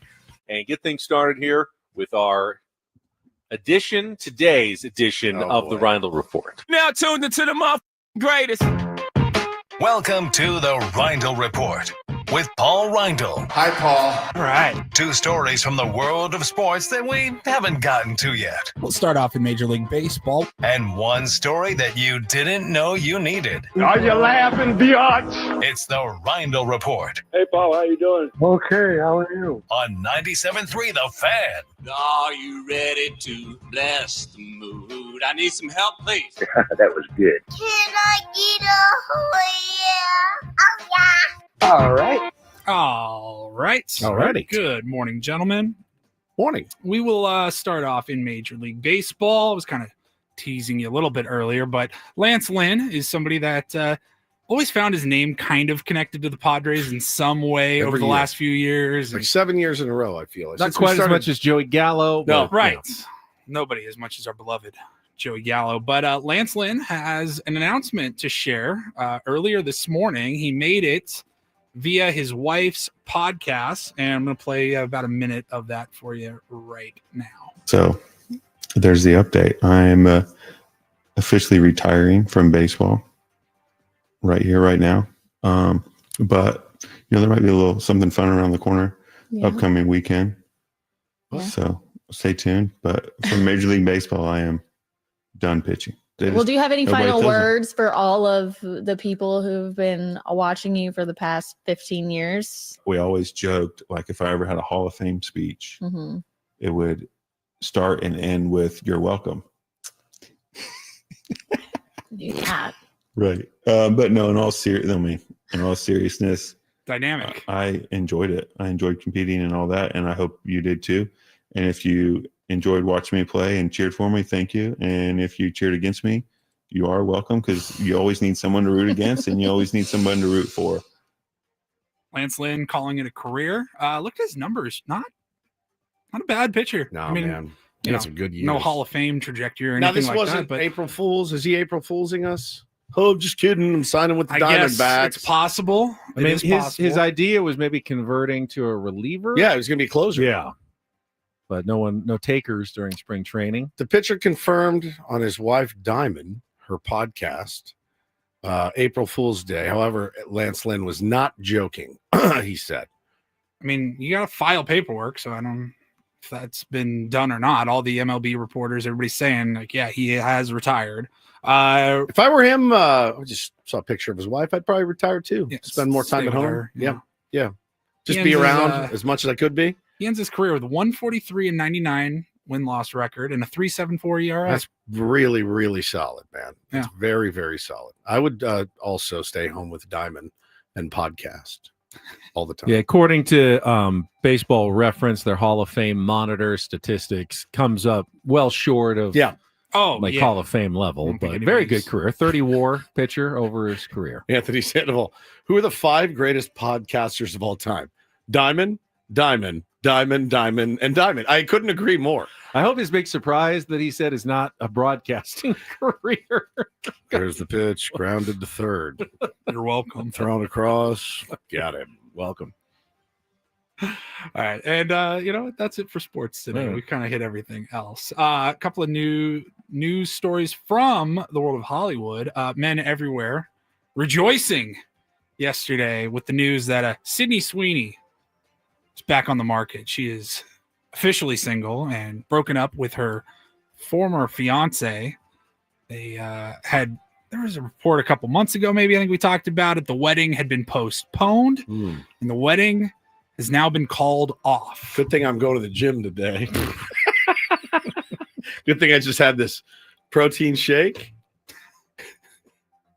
Ben said earlier, we were talking, he goes, why does this affect your life, even in the slightest? And I go, you know what? I don't know. I don't know why. You're like, I don't know why, but it does. I don't know why it does. You But could it be does. a single man living in the same neighborhood as her, and it still doesn't affect your life at all. It could be your next door neighbor and her condo.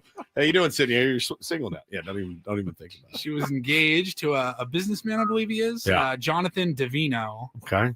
And I don't know. I just feel like that might be the biggest fumble in history. Did you ever have that Notting Hill fantasy where you met a celebrity, like actress that you had a crush on? Of course. And somehow you end up She fell in love with dating, me. fell in love, and I'm just a boy Standing in asking front of a you girl. Oh, Janine also says, good thing you're married. Also, you're right, Janine. Of course. Good thing I'm going to the gym, and good thing I'm married. To my celebrity that I met. She's my Notting Hill. I don't know what. Paulie thinks it's a fumble. Is it a fumble? It's the definition of a fumble. Why is it a fumble if you spent several years together and it didn't work out? I mean, they're not to be crass, but you're like, all right, well, I mean, she was mine. She was mine. Could have been yours forever. Now she's going to be Pete Davidson's. 100%. Or Ben Higgins.